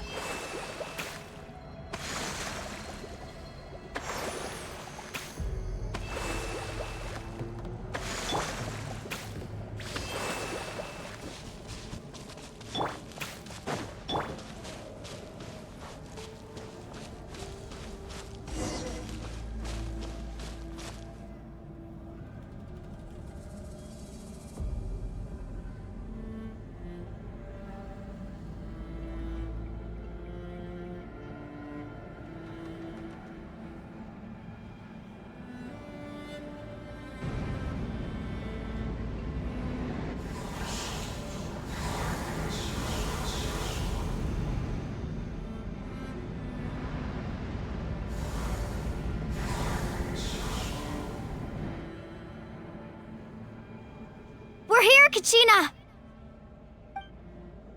Milani? You made it! Looks like our reunion will have to wait until we take care of these monsters. Good idea. Let's go!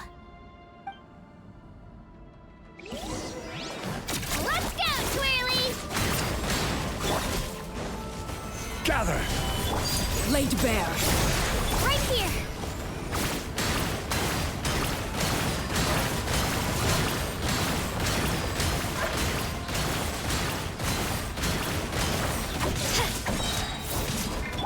Rust and reeve it!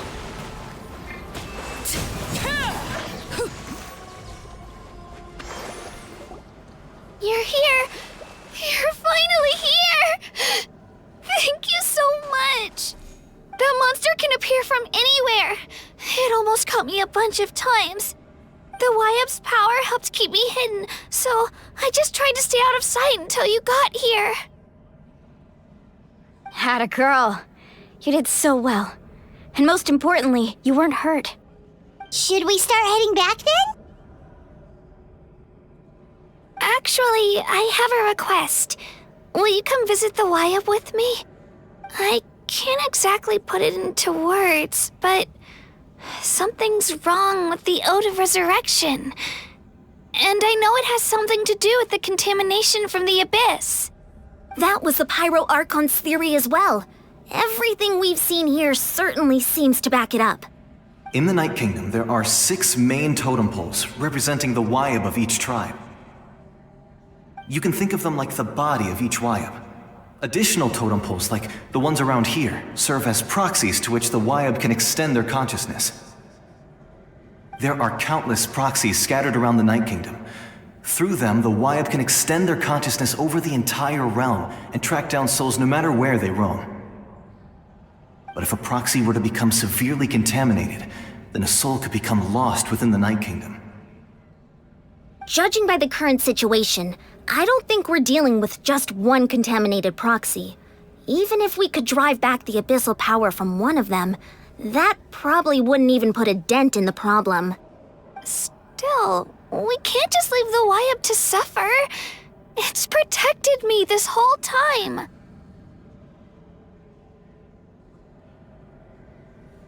I agree.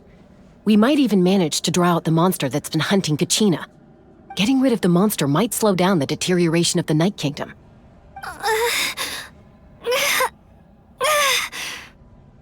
Kachina? What's wrong? Nothing. Just a headache. And that voice again, telling me to abandon the Wyab and leave this place. Maybe we really should leave. Kachina's already been here for too long. No, I'm fine. I don't plan on listening to that nonsense. I can hold on. Just up ahead. I'll lead the way. Besides, I can still fight, so please, help me out a little longer. Listen to me, Kachina. We'll come with you, but that's because we want to help the Wyab, not because we have something to prove. You don't have anything to prove either. It's okay if you reach your limit. We'll be there for you. All right, the sooner we get this done, the better. We've already come all this way, so we might as well try to get to the bottom of this. Let's go. This way. I'll stay here and try to stall the Abyss monster. All by yourself? That's too dangerous. It's all right. I may not be as strong as that monster, but I'm definitely more familiar with the area. Besides, I don't have much time left. If you're anything like my friend, I'm sure you're not particularly fond of goodbyes. So go. Achieve your goal, and return to the world where you belong. Thank you for everything. You're a true hero. Thank you. No one fights alone.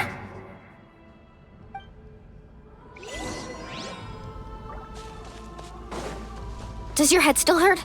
Let me help you walk. I'm fine. You should know I'm made of stronger stuff than that.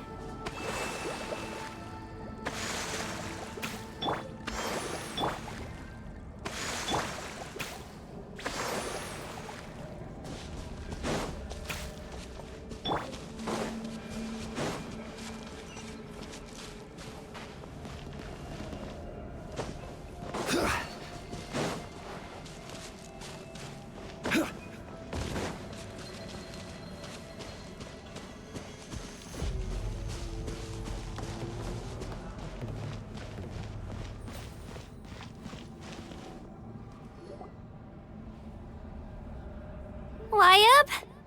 Wyab! I'm back! My friends and I are here to heal you. Wyab? Can you hear me? Wyab?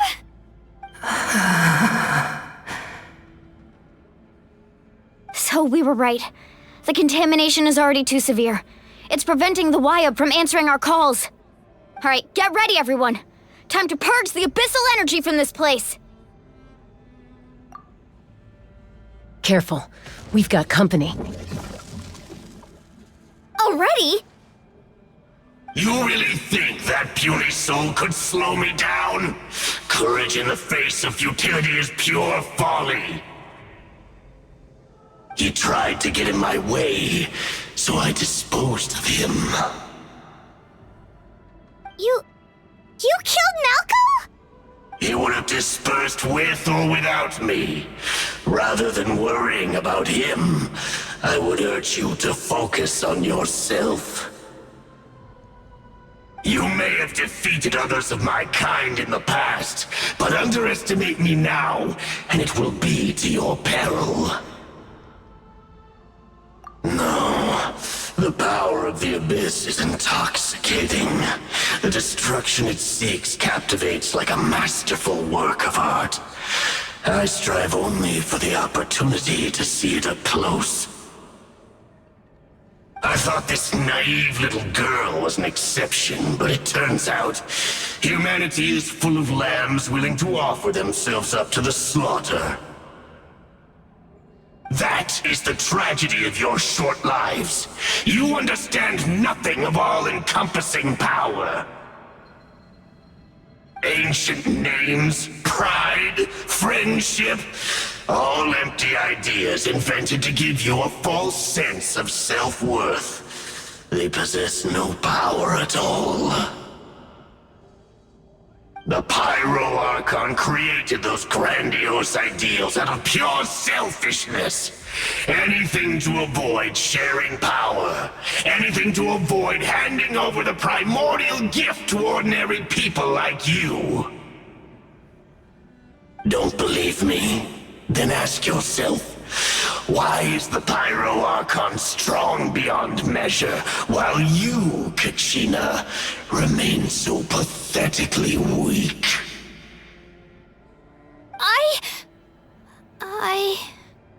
Kachina! Give me your hand.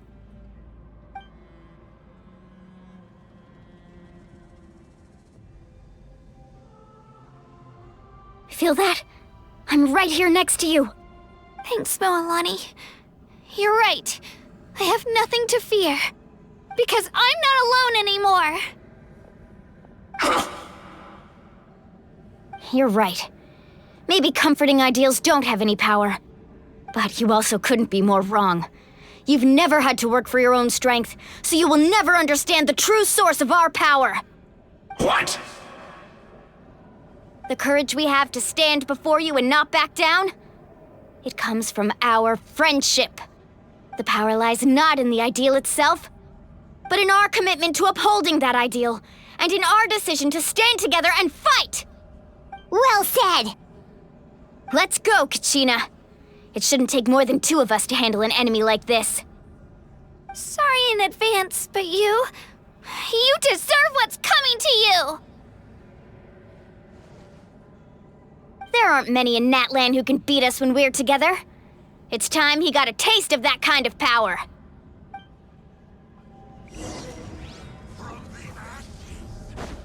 Need a circle? Let's ride!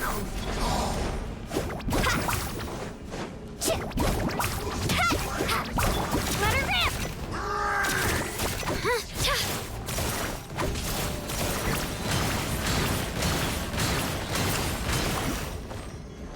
Clear the area! Yeah! Check this out!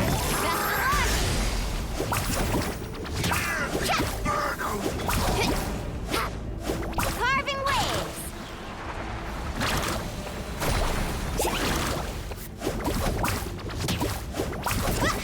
Here goes!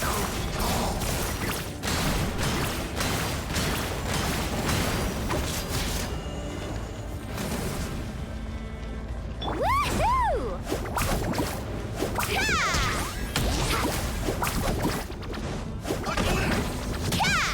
Let's ride!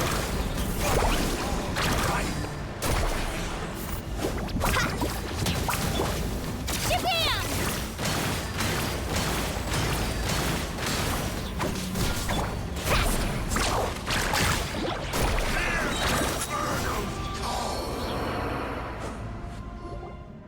We won! We actually won!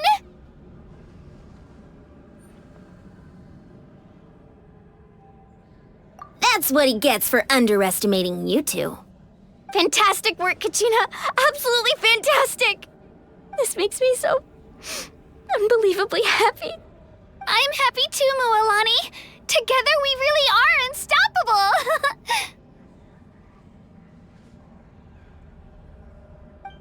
Huh? What's happening?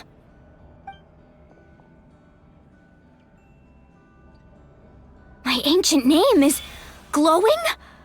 But I thought I didn't bring it with me. It's probably a projection from the real world, but that doesn't explain why it's glowing all of a sudden. Wait, does that mean you're...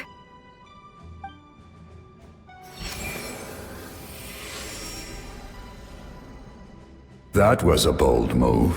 diving headfirst into the fire to save your friend, especially in a place so overrun with abyssal corruption. Still, seeing you pull it off was really something. Everything you said was exactly right. As isolated individuals, we stand no chance against the power of the Abyss. It took years' worth of scars and lots of unnecessary suffering for me to understand that for myself. The Pyro Archon's plan will unite us as one. Everyone has a part to play. Only then will we have the power to defeat the strongest of foes. Who are you? Tupac, a warrior from the people of the Springs. I fought against the Abyss during the invasion 500 years ago. I've heard that name before. You were the giant who saved all of Natlan. Since you were able to awaken my words from your ancient name, that means you have fully embodied the aspirations of the Wayub. Under the name Umoja, you shall unite the tribes and save Natlan from its impending doom. Me? As long as blood still runs through your veins, even the tiniest spark of steel against stone can ignite a flame. Its blaze will become one with our vision for Natlan. Even amid everlasting darkness, our bonds remain eternal.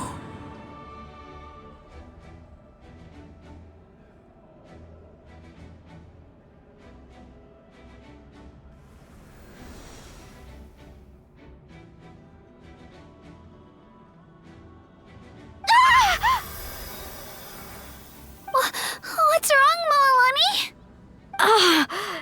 So many memories.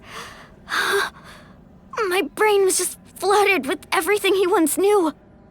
So that's what happened. What do you mean? Did you just figure something out? 500 years ago, they foresaw the very crisis we're facing now. Efforts to save Natlan started all the way back then. We can go over the details once we get back. We shouldn't linger here longer than we have to. I know bits and pieces, but I had no idea Mualani was also part of the plan. This sounds like something that's going to need a lot of explaining. Let's focus on saving the Wayub first.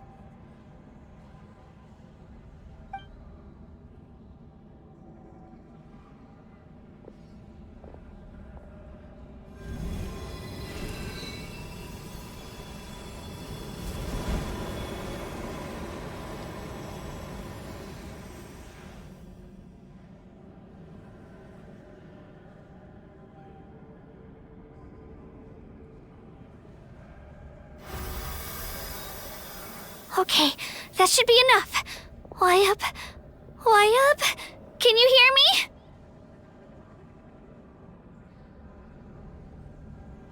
I hear your voice, Kachina, my dear child.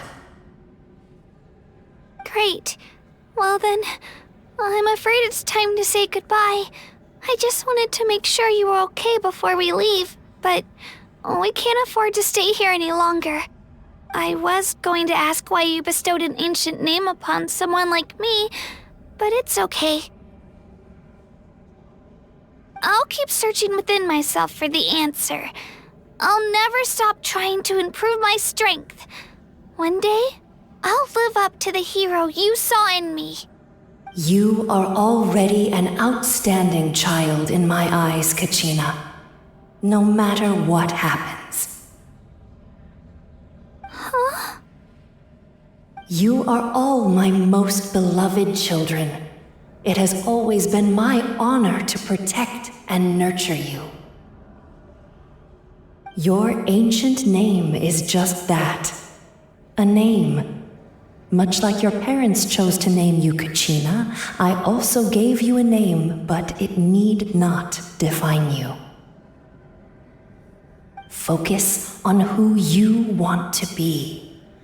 You are already worthy of your name. Now, you need only devote yourself to becoming a better you. The story of your ancient name is for you to continue.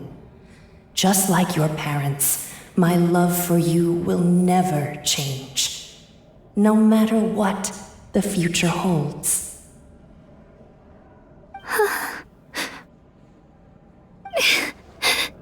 Thank you, Wyatt. It gladdens me to see the Pyro Archon's plan move another step towards completion, but it is time for you to leave this place. The situation here is getting worse. Go now, my children. Save Natlan on behalf of all you hold dear. I know we've never met before, Wyatt, but I just wanted to say thank you for encouraging Kachina. It was exactly what she needed to hear. Whoa! What's going on? An earthquake? We're out of time. It's the power of the Abyss. Quick, we need to run!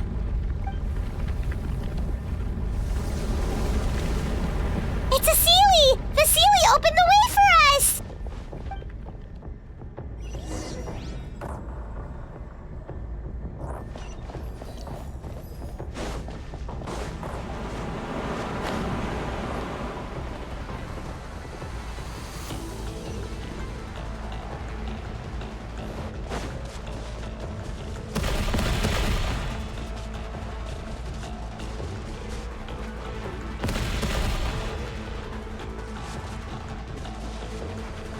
The opening in the sky! It's closing! We need to hurry, or we'll be stuck here!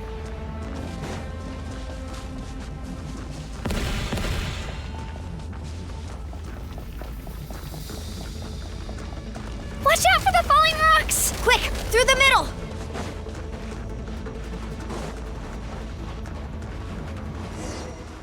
Come on, faster! We'll never make it!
You've done well.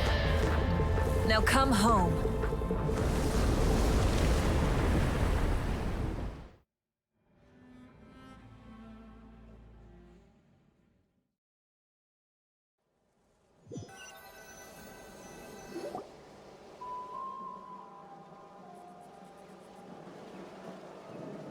We're back!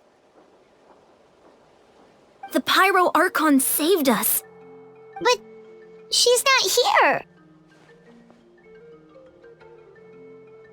Yeah, didn't she say she used it all up? She's still in the speaker's chamber. What we saw in the Night Kingdom was just her consciousness. So you're saying her consciousness did all that? Every great display of power comes at a price.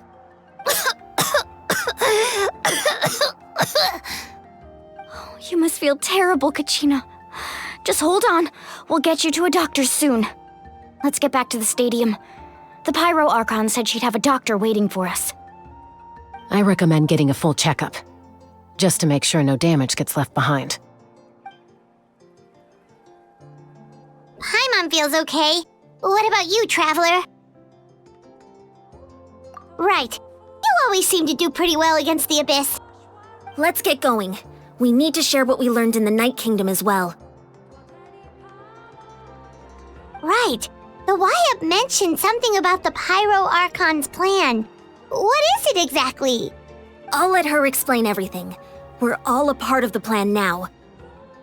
Every move we make from here on out will decide Natlan's ultimate fate.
What could the children be up to?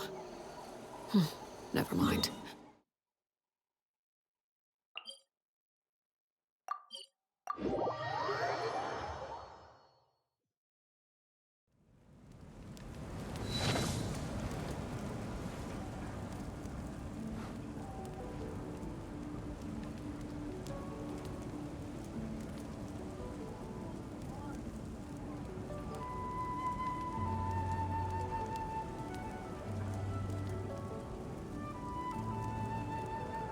What are they saying in the tribe?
Something you wish to report? Go on. You have my undivided attention.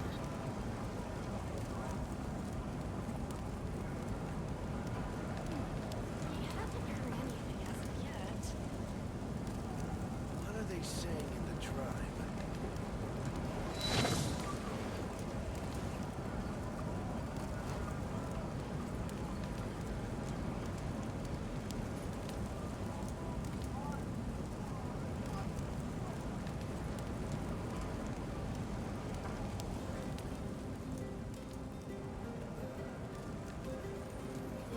What are they saying in the tribe?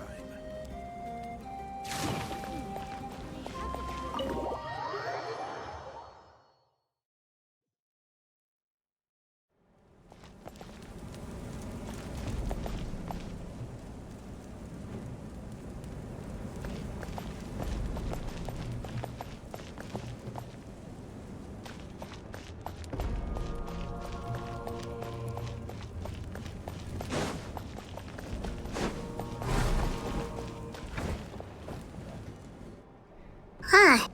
There's a lot less stuff here than before. It's good to see you all here in one piece.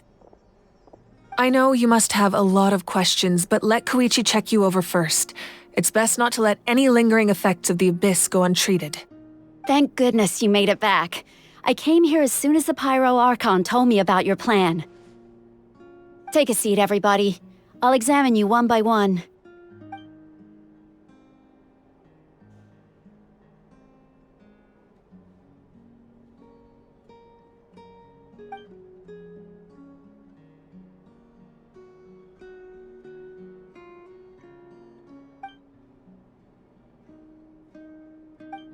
All right, that should do it for now. But just to be safe, I'll perform another checkup in a couple of days. I have to say, though, I've never seen anyone react to the Abyss like you, Traveler. It's like you're completely immune to its power. She's always been special like that. She can even purify its power. Wait, now that you mention it, Paimon doesn't think she's affected either.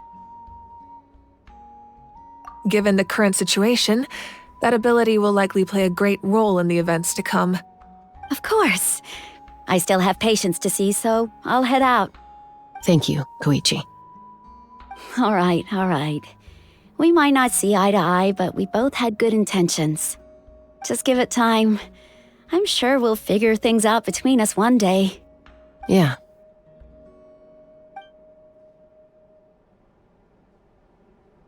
All right. There's so much to discuss, I don't even know where to begin. You've seen it for yourselves now. The devastation in the Night Kingdom. I'll get straight to the point.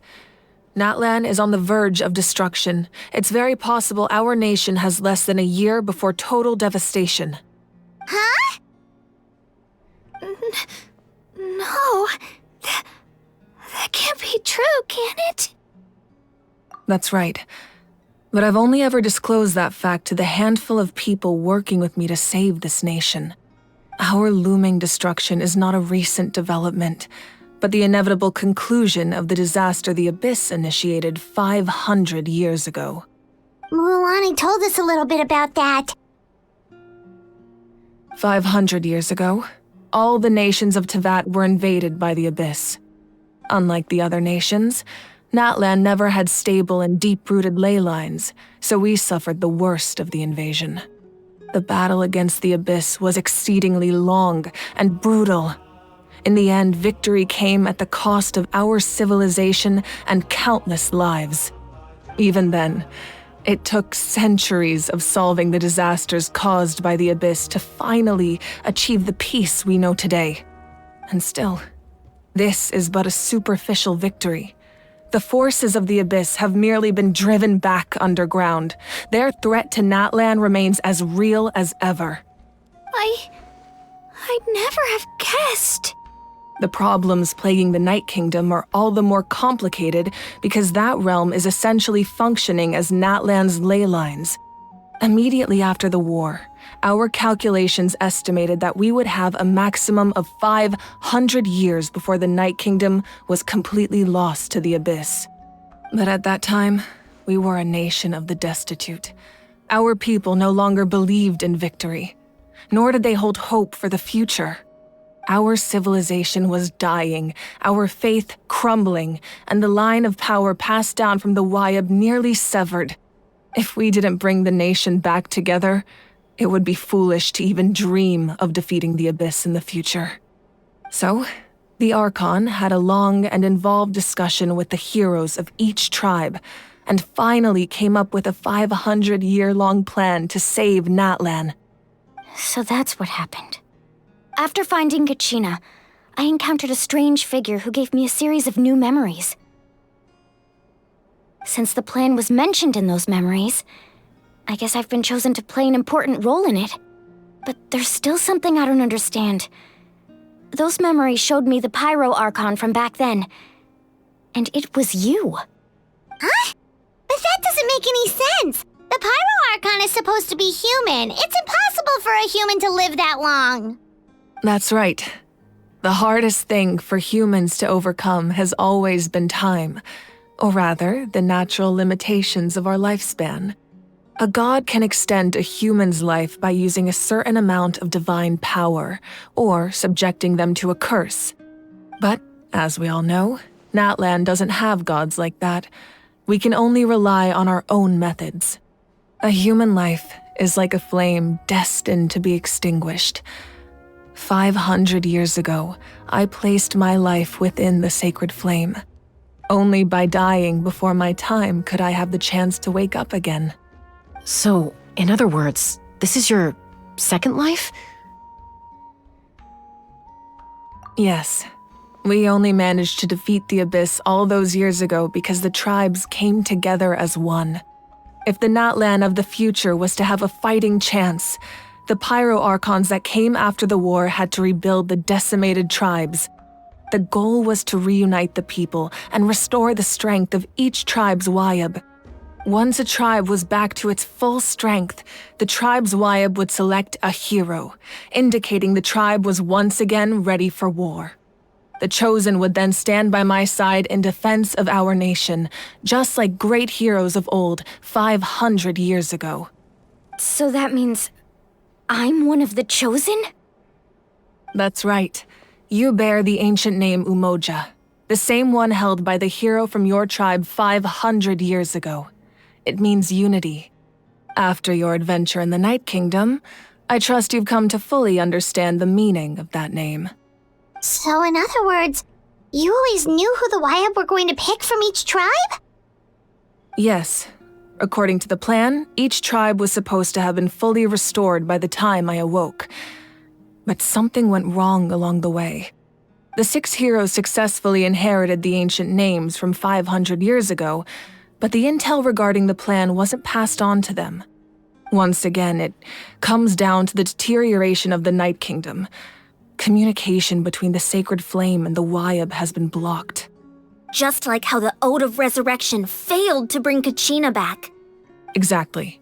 It's just another tactic the Abyss is using against us. The Abyss may not possess intelligence, but its methods certainly aren't easy to counter. If we want to unblock that information from being passed on, my presence alone isn't enough. The ancient name-bearer must establish a greater connection to their name. So, I've tried my best to help them from the sidelines. Currently, Shilonin of the Children of Echoes, Kinich of the Scions of the Canopy, and Iansan of the Collective of Plenty have all been acknowledged by their names. During your adventure, you too earned the acknowledgement of your Wyab, Mualani. In the process, you gained the memories stored within your name. Well, we have less than a year! Yes, but we have no choice. We cannot start the plan until all the heroes have been gathered. That's also why I haven't been able to take action despite the urgency of the situation.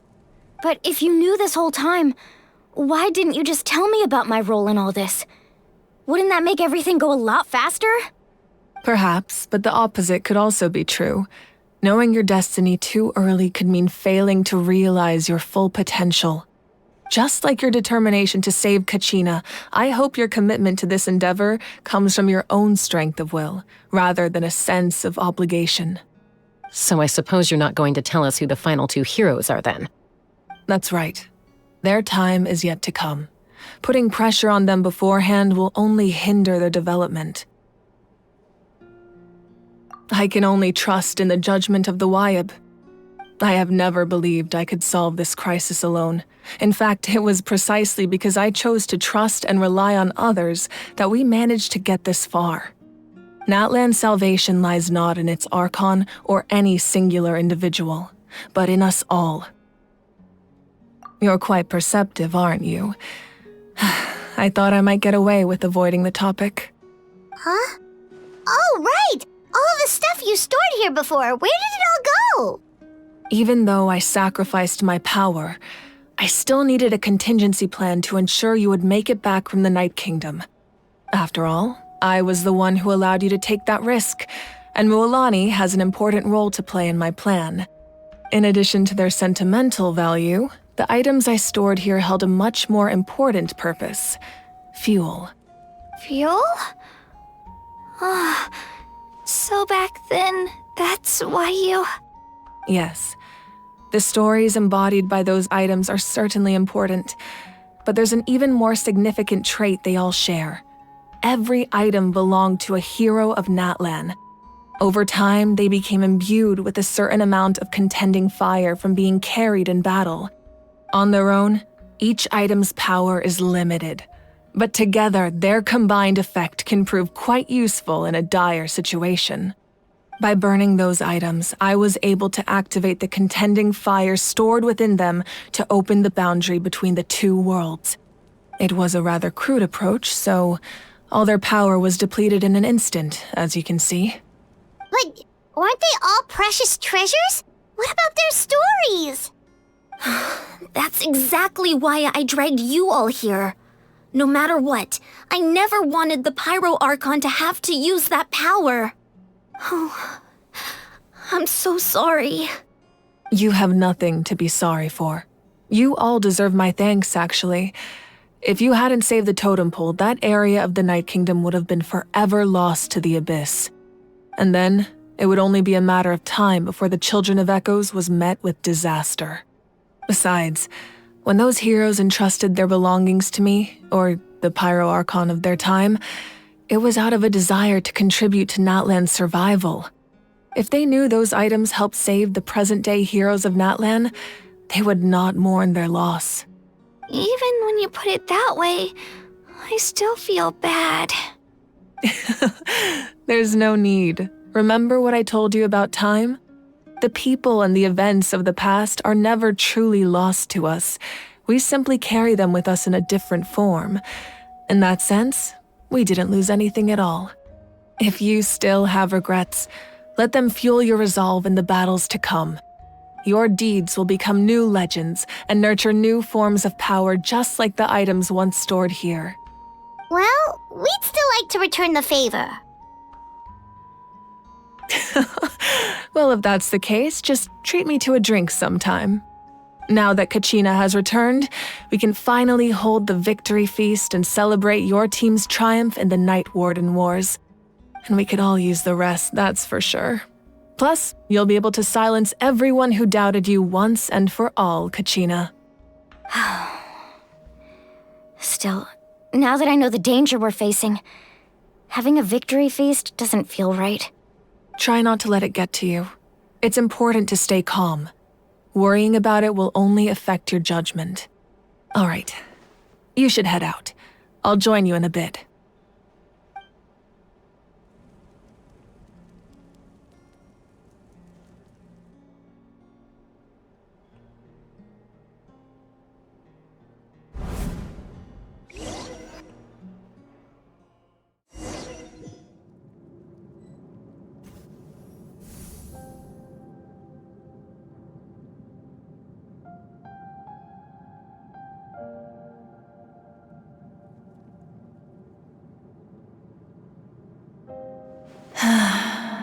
When I was young, I used to sit by the hot springs and listen to the stories of warriors from all over Natlan.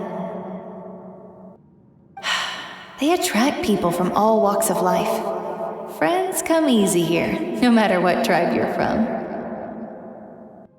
The people of the springs have never claimed the hot springs as their own private property.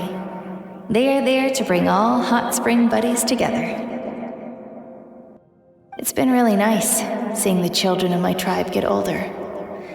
It's helped me gradually understand the true value of the springs. I've witnessed their energy, their determination, their absolute passion for life. Even when they cause trouble, I never managed to hold on to my anger for long. It's unbelievable how quickly they worm their way back into my good graces.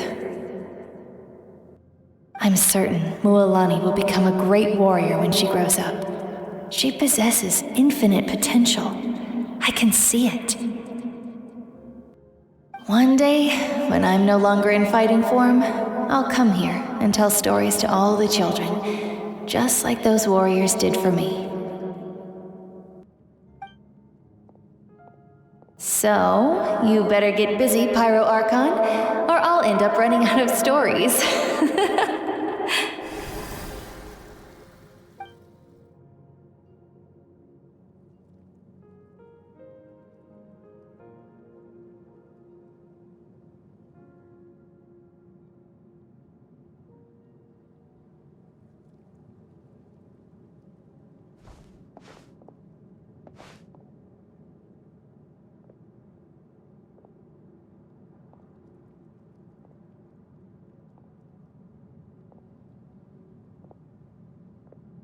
Our nation is engulfed in darkness. Our tribes stand divided, and yet you promise victory in the distant future.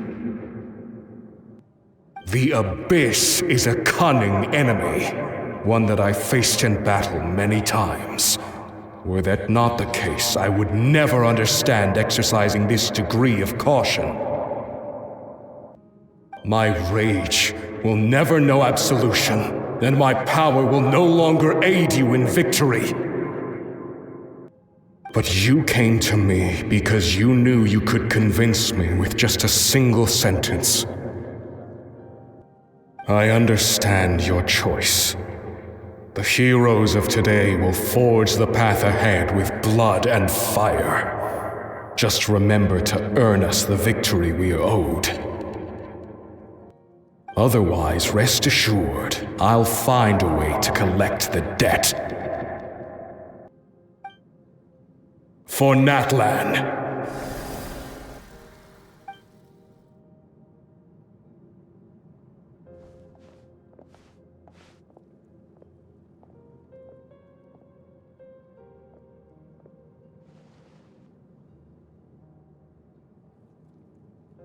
So, you're gonna head 500 years in the future to serve as the Pyro Archon again? But what about the you from right now? You're just gonna die? You can't ask her those questions and expect her to answer, my dear. The decision is hers to make, and she deserves our support. We will do everything we can to rebuild the tribes. Don't you worry. Even across time, we will all do our part to fight for Natlan's future. Yeah, Mom's right. We'll always believe in you, sis. Oh, seriously though, Dad should be here. Where is he? I imagine he didn't know what to say, so he chose not to come at all. Don't take it to heart, my dear. That's just who he is.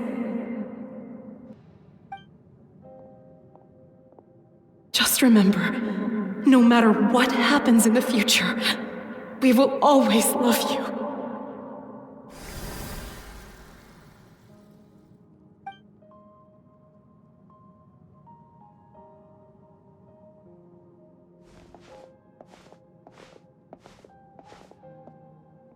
I'll come find you one day. I know I can't live that long, but I'll think of something. There has to be a way for us to meet again one day. If there's an answer out there somewhere, I'm gonna find it. So, don't forget about me.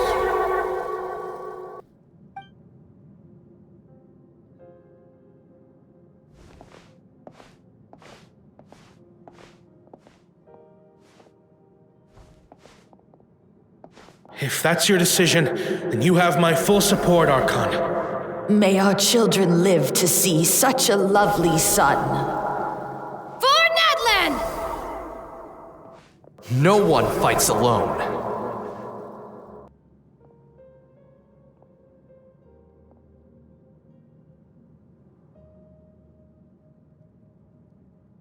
The rules are my legacy.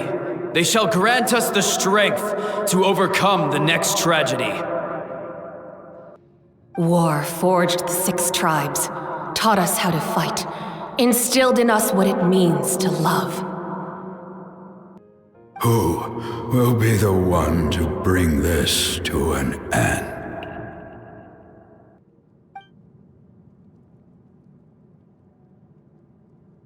We are the inheritors of memory and legend. Those who grew alongside sun and wind. Those who forged our own destiny and future. That is Natlan's fire. The lifeblood of our nation.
You here for the victory feast too? Oh, no. I knew Chaska would be here, so I just came to deliver some medicine. I was about to leave, actually. No, it's not that I don't want to celebrate Kachina and the others. I'm so glad she made it back. It's just... well, I'll make things awkward if I'm around my sister right now. Ah, well, you two had a fight, so Paimon can understand. She didn't cause any trouble during your trip, right? Yeah, she was super helpful. She gave us a lot of useful information about the Abyss. That's good. That's all I needed to know. Is there a reason you asked? You were pretty outspoken when we first met, but now it's like you're holding something back. Maybe it seemed unreasonable, picking that fight with her before you left, but I did it for a reason. Her impulse to fight is extremely strong.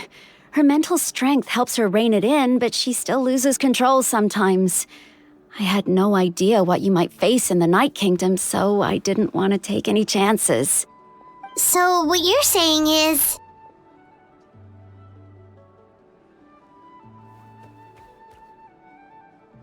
Okay, so maybe it sounds a little stupid, but it works pretty well. It helps her keep her cool for a little while, at least. Anyway, I'm just glad you were able to make it back safe and sound. That's all I wanted. But do you really have to go that far? Can't you just talk it out? No way. Chaska never opens up about her own pain, especially to her family. She can't learn about this, or it'll be even harder to help her. I appreciate the understanding, and don't worry.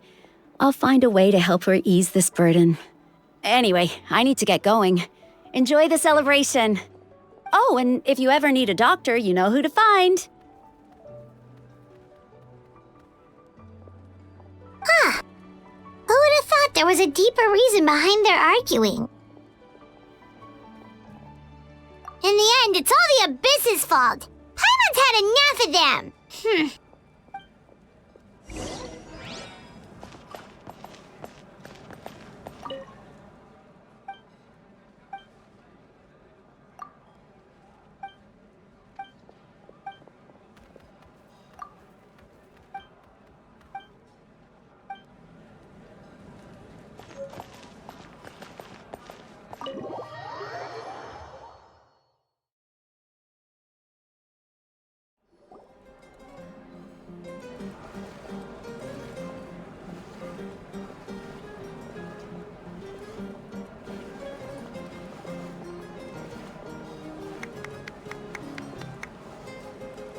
Let's give a huge round of applause to our brave young warrior, Kachina!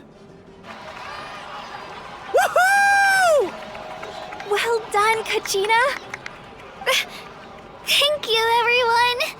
I'm so glad I finally made it. I always knew you could do it. With so much potential at your age, you have a great future ahead of you. You're one to talk. Don't think I didn't know you were the first person to abandon your team. I'll be dealing with you when we get back. I had no choice. My friend invited me. I couldn't just say no. Oh, really? So you weren't just trying to get ahead in the first round? I wasn't, I swear. I just happened to find that bearer injured in the wild, so I stopped to bandage his wounds.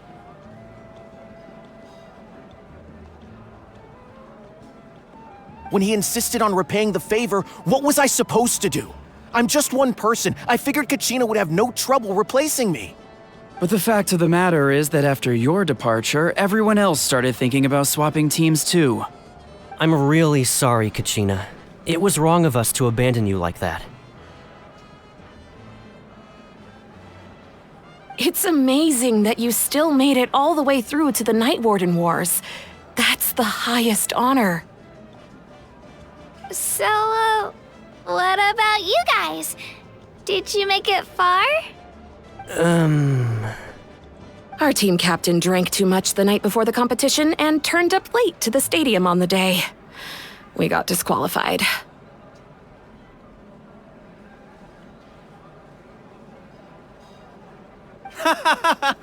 Serves you all right. No sympathy for me.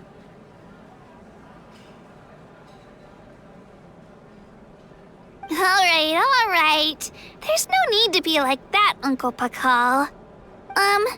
Dear friends, I'd like to say a few words. Firstly, I'm grateful to my friends and our great Archon for helping to bring me back. This traveler and her companion Paimon are some of the strongest people I've ever met. If they were allowed to participate in the pilgrimage, I have no doubt that they'd win the whole thing. They've agreed to let me learn from them. With their help, I believe I can become even stronger still. And let's not forget my good friends, Moalani, Chaska, Kanich, and Dayon-san. They all helped the Traveler and Paimon figure out a way to bring me back from the Night Kingdom. They too deserve to be called our heroes, so please give another round of applause for them. Thank you so much. Well said! I'll drink to that. How does it feel being a hero, Kachina? To be honest, it's a bit overwhelming. It all just feels so surreal. Well, you better get used to it. Next up, undefeated champion! Hey, please don't make fun of me.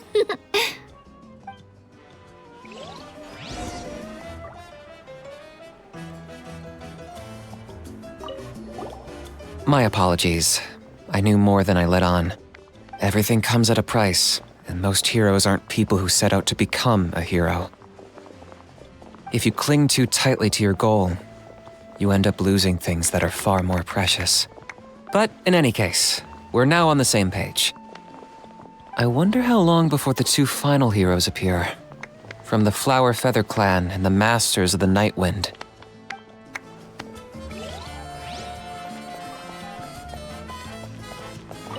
It's rare to meet travelers as strong and brave as yourselves. I raise my glass to you. Anyway, my sister's already gone back to our tribe. She has patients to treat. Oh, we actually ran into her on the way here and, well, Paimon just thinks she really cares about you. Yeah, I'm planning on visiting home myself in a few days. To tell her and the rest of the family that they need to be extra careful. I just hope they take it seriously. The Abyss has likely sensed your arrival in Natlan by now. So exercise caution on your adventures as well.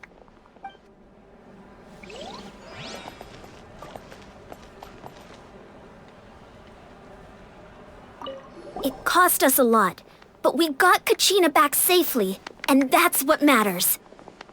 There'll be even tougher challenges coming our way in the days ahead, though. We'll have to train harder, make sure we're in peak condition. That includes you, Paimon. I can do a special one-off session to show you the ropes. Interested? No thanks.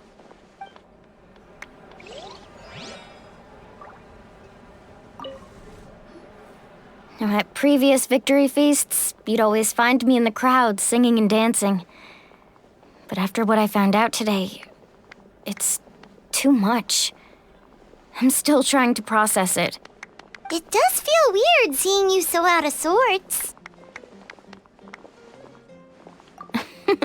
Is this another pearl of wisdom based on your adventuring experience?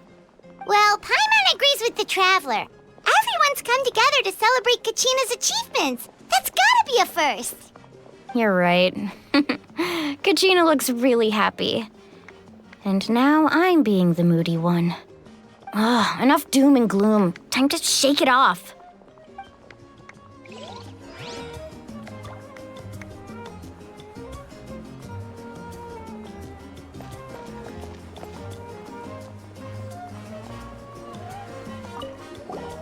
I've been through so much all at once.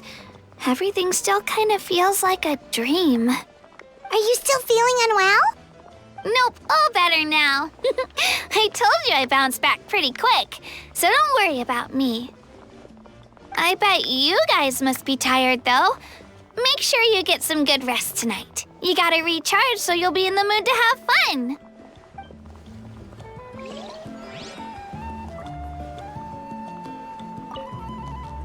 All right, Kachina, let's party! I'm a little embarrassed. Don't be. Come on, you're the star of the show today.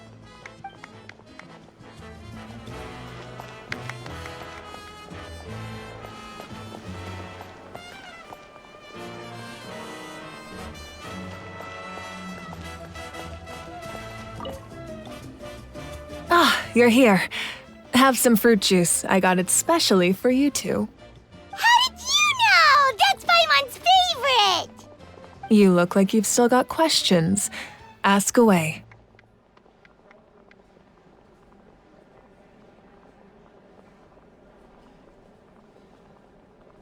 Because they had their own lives to live. The thought of telling them, abandon your families and everyone you love, and come with me to the end of time, for in 500 years Natlan will be destroyed, it seemed too cruel. You could just as easily point out that everything in this world would come to an end eventually. But life is short, and beyond a point, it just doesn't seem real. Imagine if I said, let's leave right now, and go save the sun because it'll flame out in a few million years. It would sound quite ridiculous. I couldn't make them shoulder that burden with me. Besides, every generation will have its heroes, this one included. The plan could still work without them. Or, of course, without me. But since I was the one who came up with the plan, I felt duty-bound to see it through to the end. Paimon's suddenly remembering that portrait in your room. Was that your family from back then? Yes, it was. So when you asked me who my sister grew up to be, the truth is that very little information survives. From what I've been able to piece together, I can conclude with a reasonable degree of confidence that she ended up as an architect and artist. She played an instrumental role in rebuilding the scions of the Canopy tribe, designing and building many houses. But of course, none of her buildings are around anymore. Still, it was an impressive achievement, and I'm very proud of her. You feel loss keenly. It seems to stir up feelings of regret in you. But this is something I have long since come to terms with. This is a war, and there can be no war without loss. I am already far more fortunate than those who lost their lives to the Abyss. The people of Natlan look to me as their Archon, and the weight of their expectations is mine to bear. I must see our fate through to the very end, no matter what I may find there. Yeah, doesn't that mean the way everything ends has already been written, including your plan? I suppose, but so what? Don't forget, time takes many forms. The past, present, and future coexist, and all are equally important.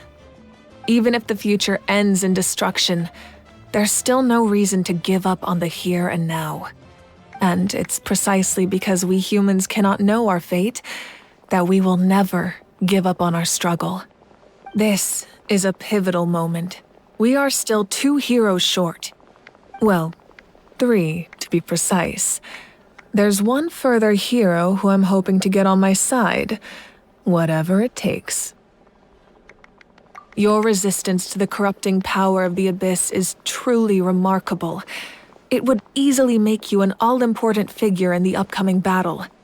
If you agree to join us, you will not only gain my full support in your journey, but I will also forge a brand new ancient name for you. Ancient names can be forged? They can. Several strict conditions must be met, but if they couldn't be forged at all, then the number of them in circulation would have long dwindled to 0. Possessing an ancient name would mean that your adventures in Natlan are recorded in full. Your stories would be remembered by our people for all the years to come. The Ode of Resurrection may have temporarily lost its power, but still, take this as my personal guarantee that I shall never let you fall. Just like in the Night Kingdom, I will be there for you. That is a promise I will fulfill at all costs. This nation always honors its heroes. Yeah, we can't just ignore the situation here. Wonderful. Then I'll reach out to Shilonen right away. She's the one who will forge the name. We've never forged an ancient name for an Outlander before, but I trust she'll find a way.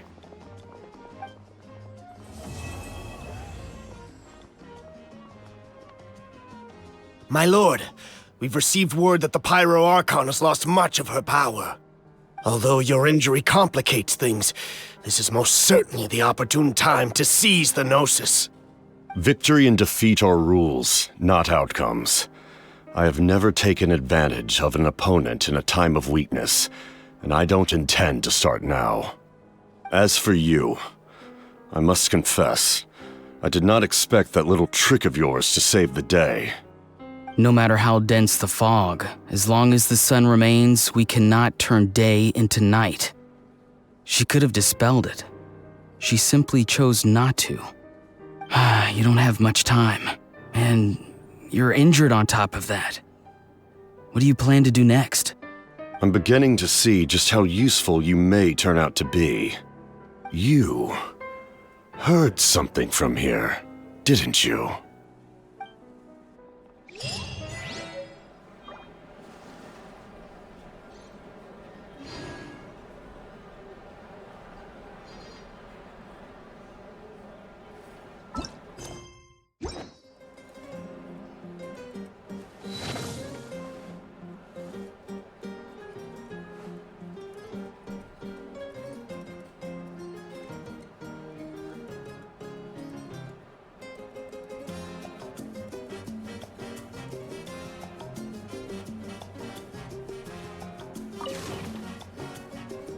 Oh, something else you'd like to ask?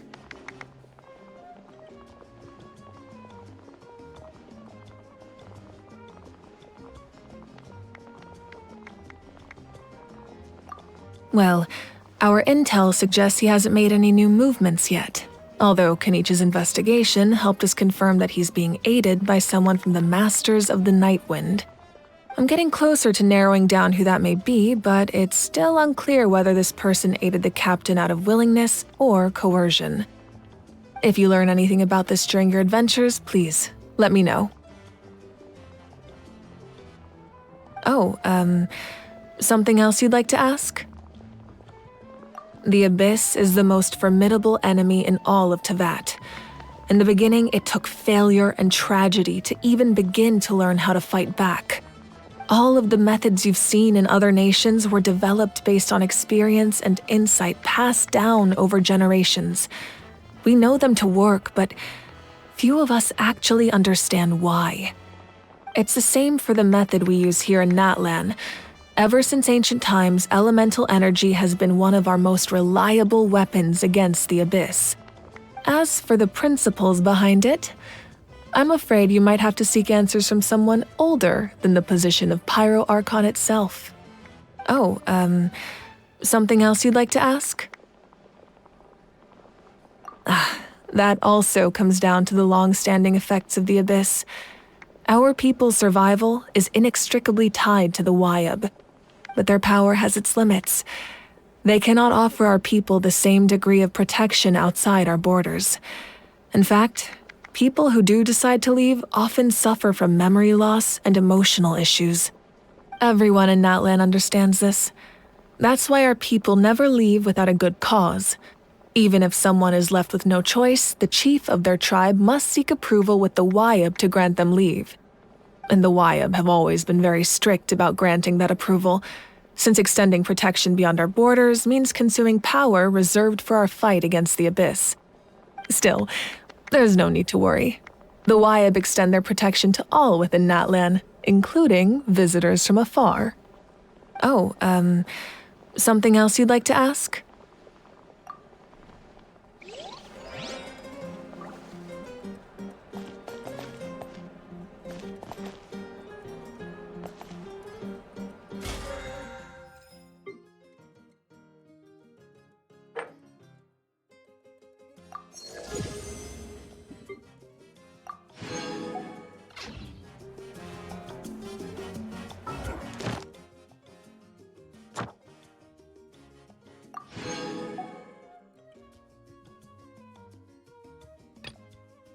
What could...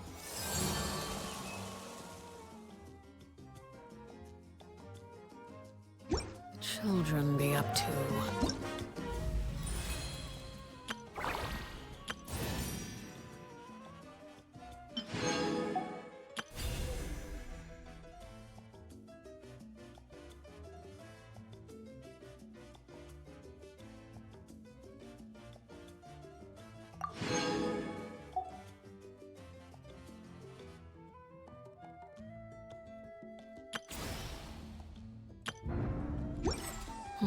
Never mind.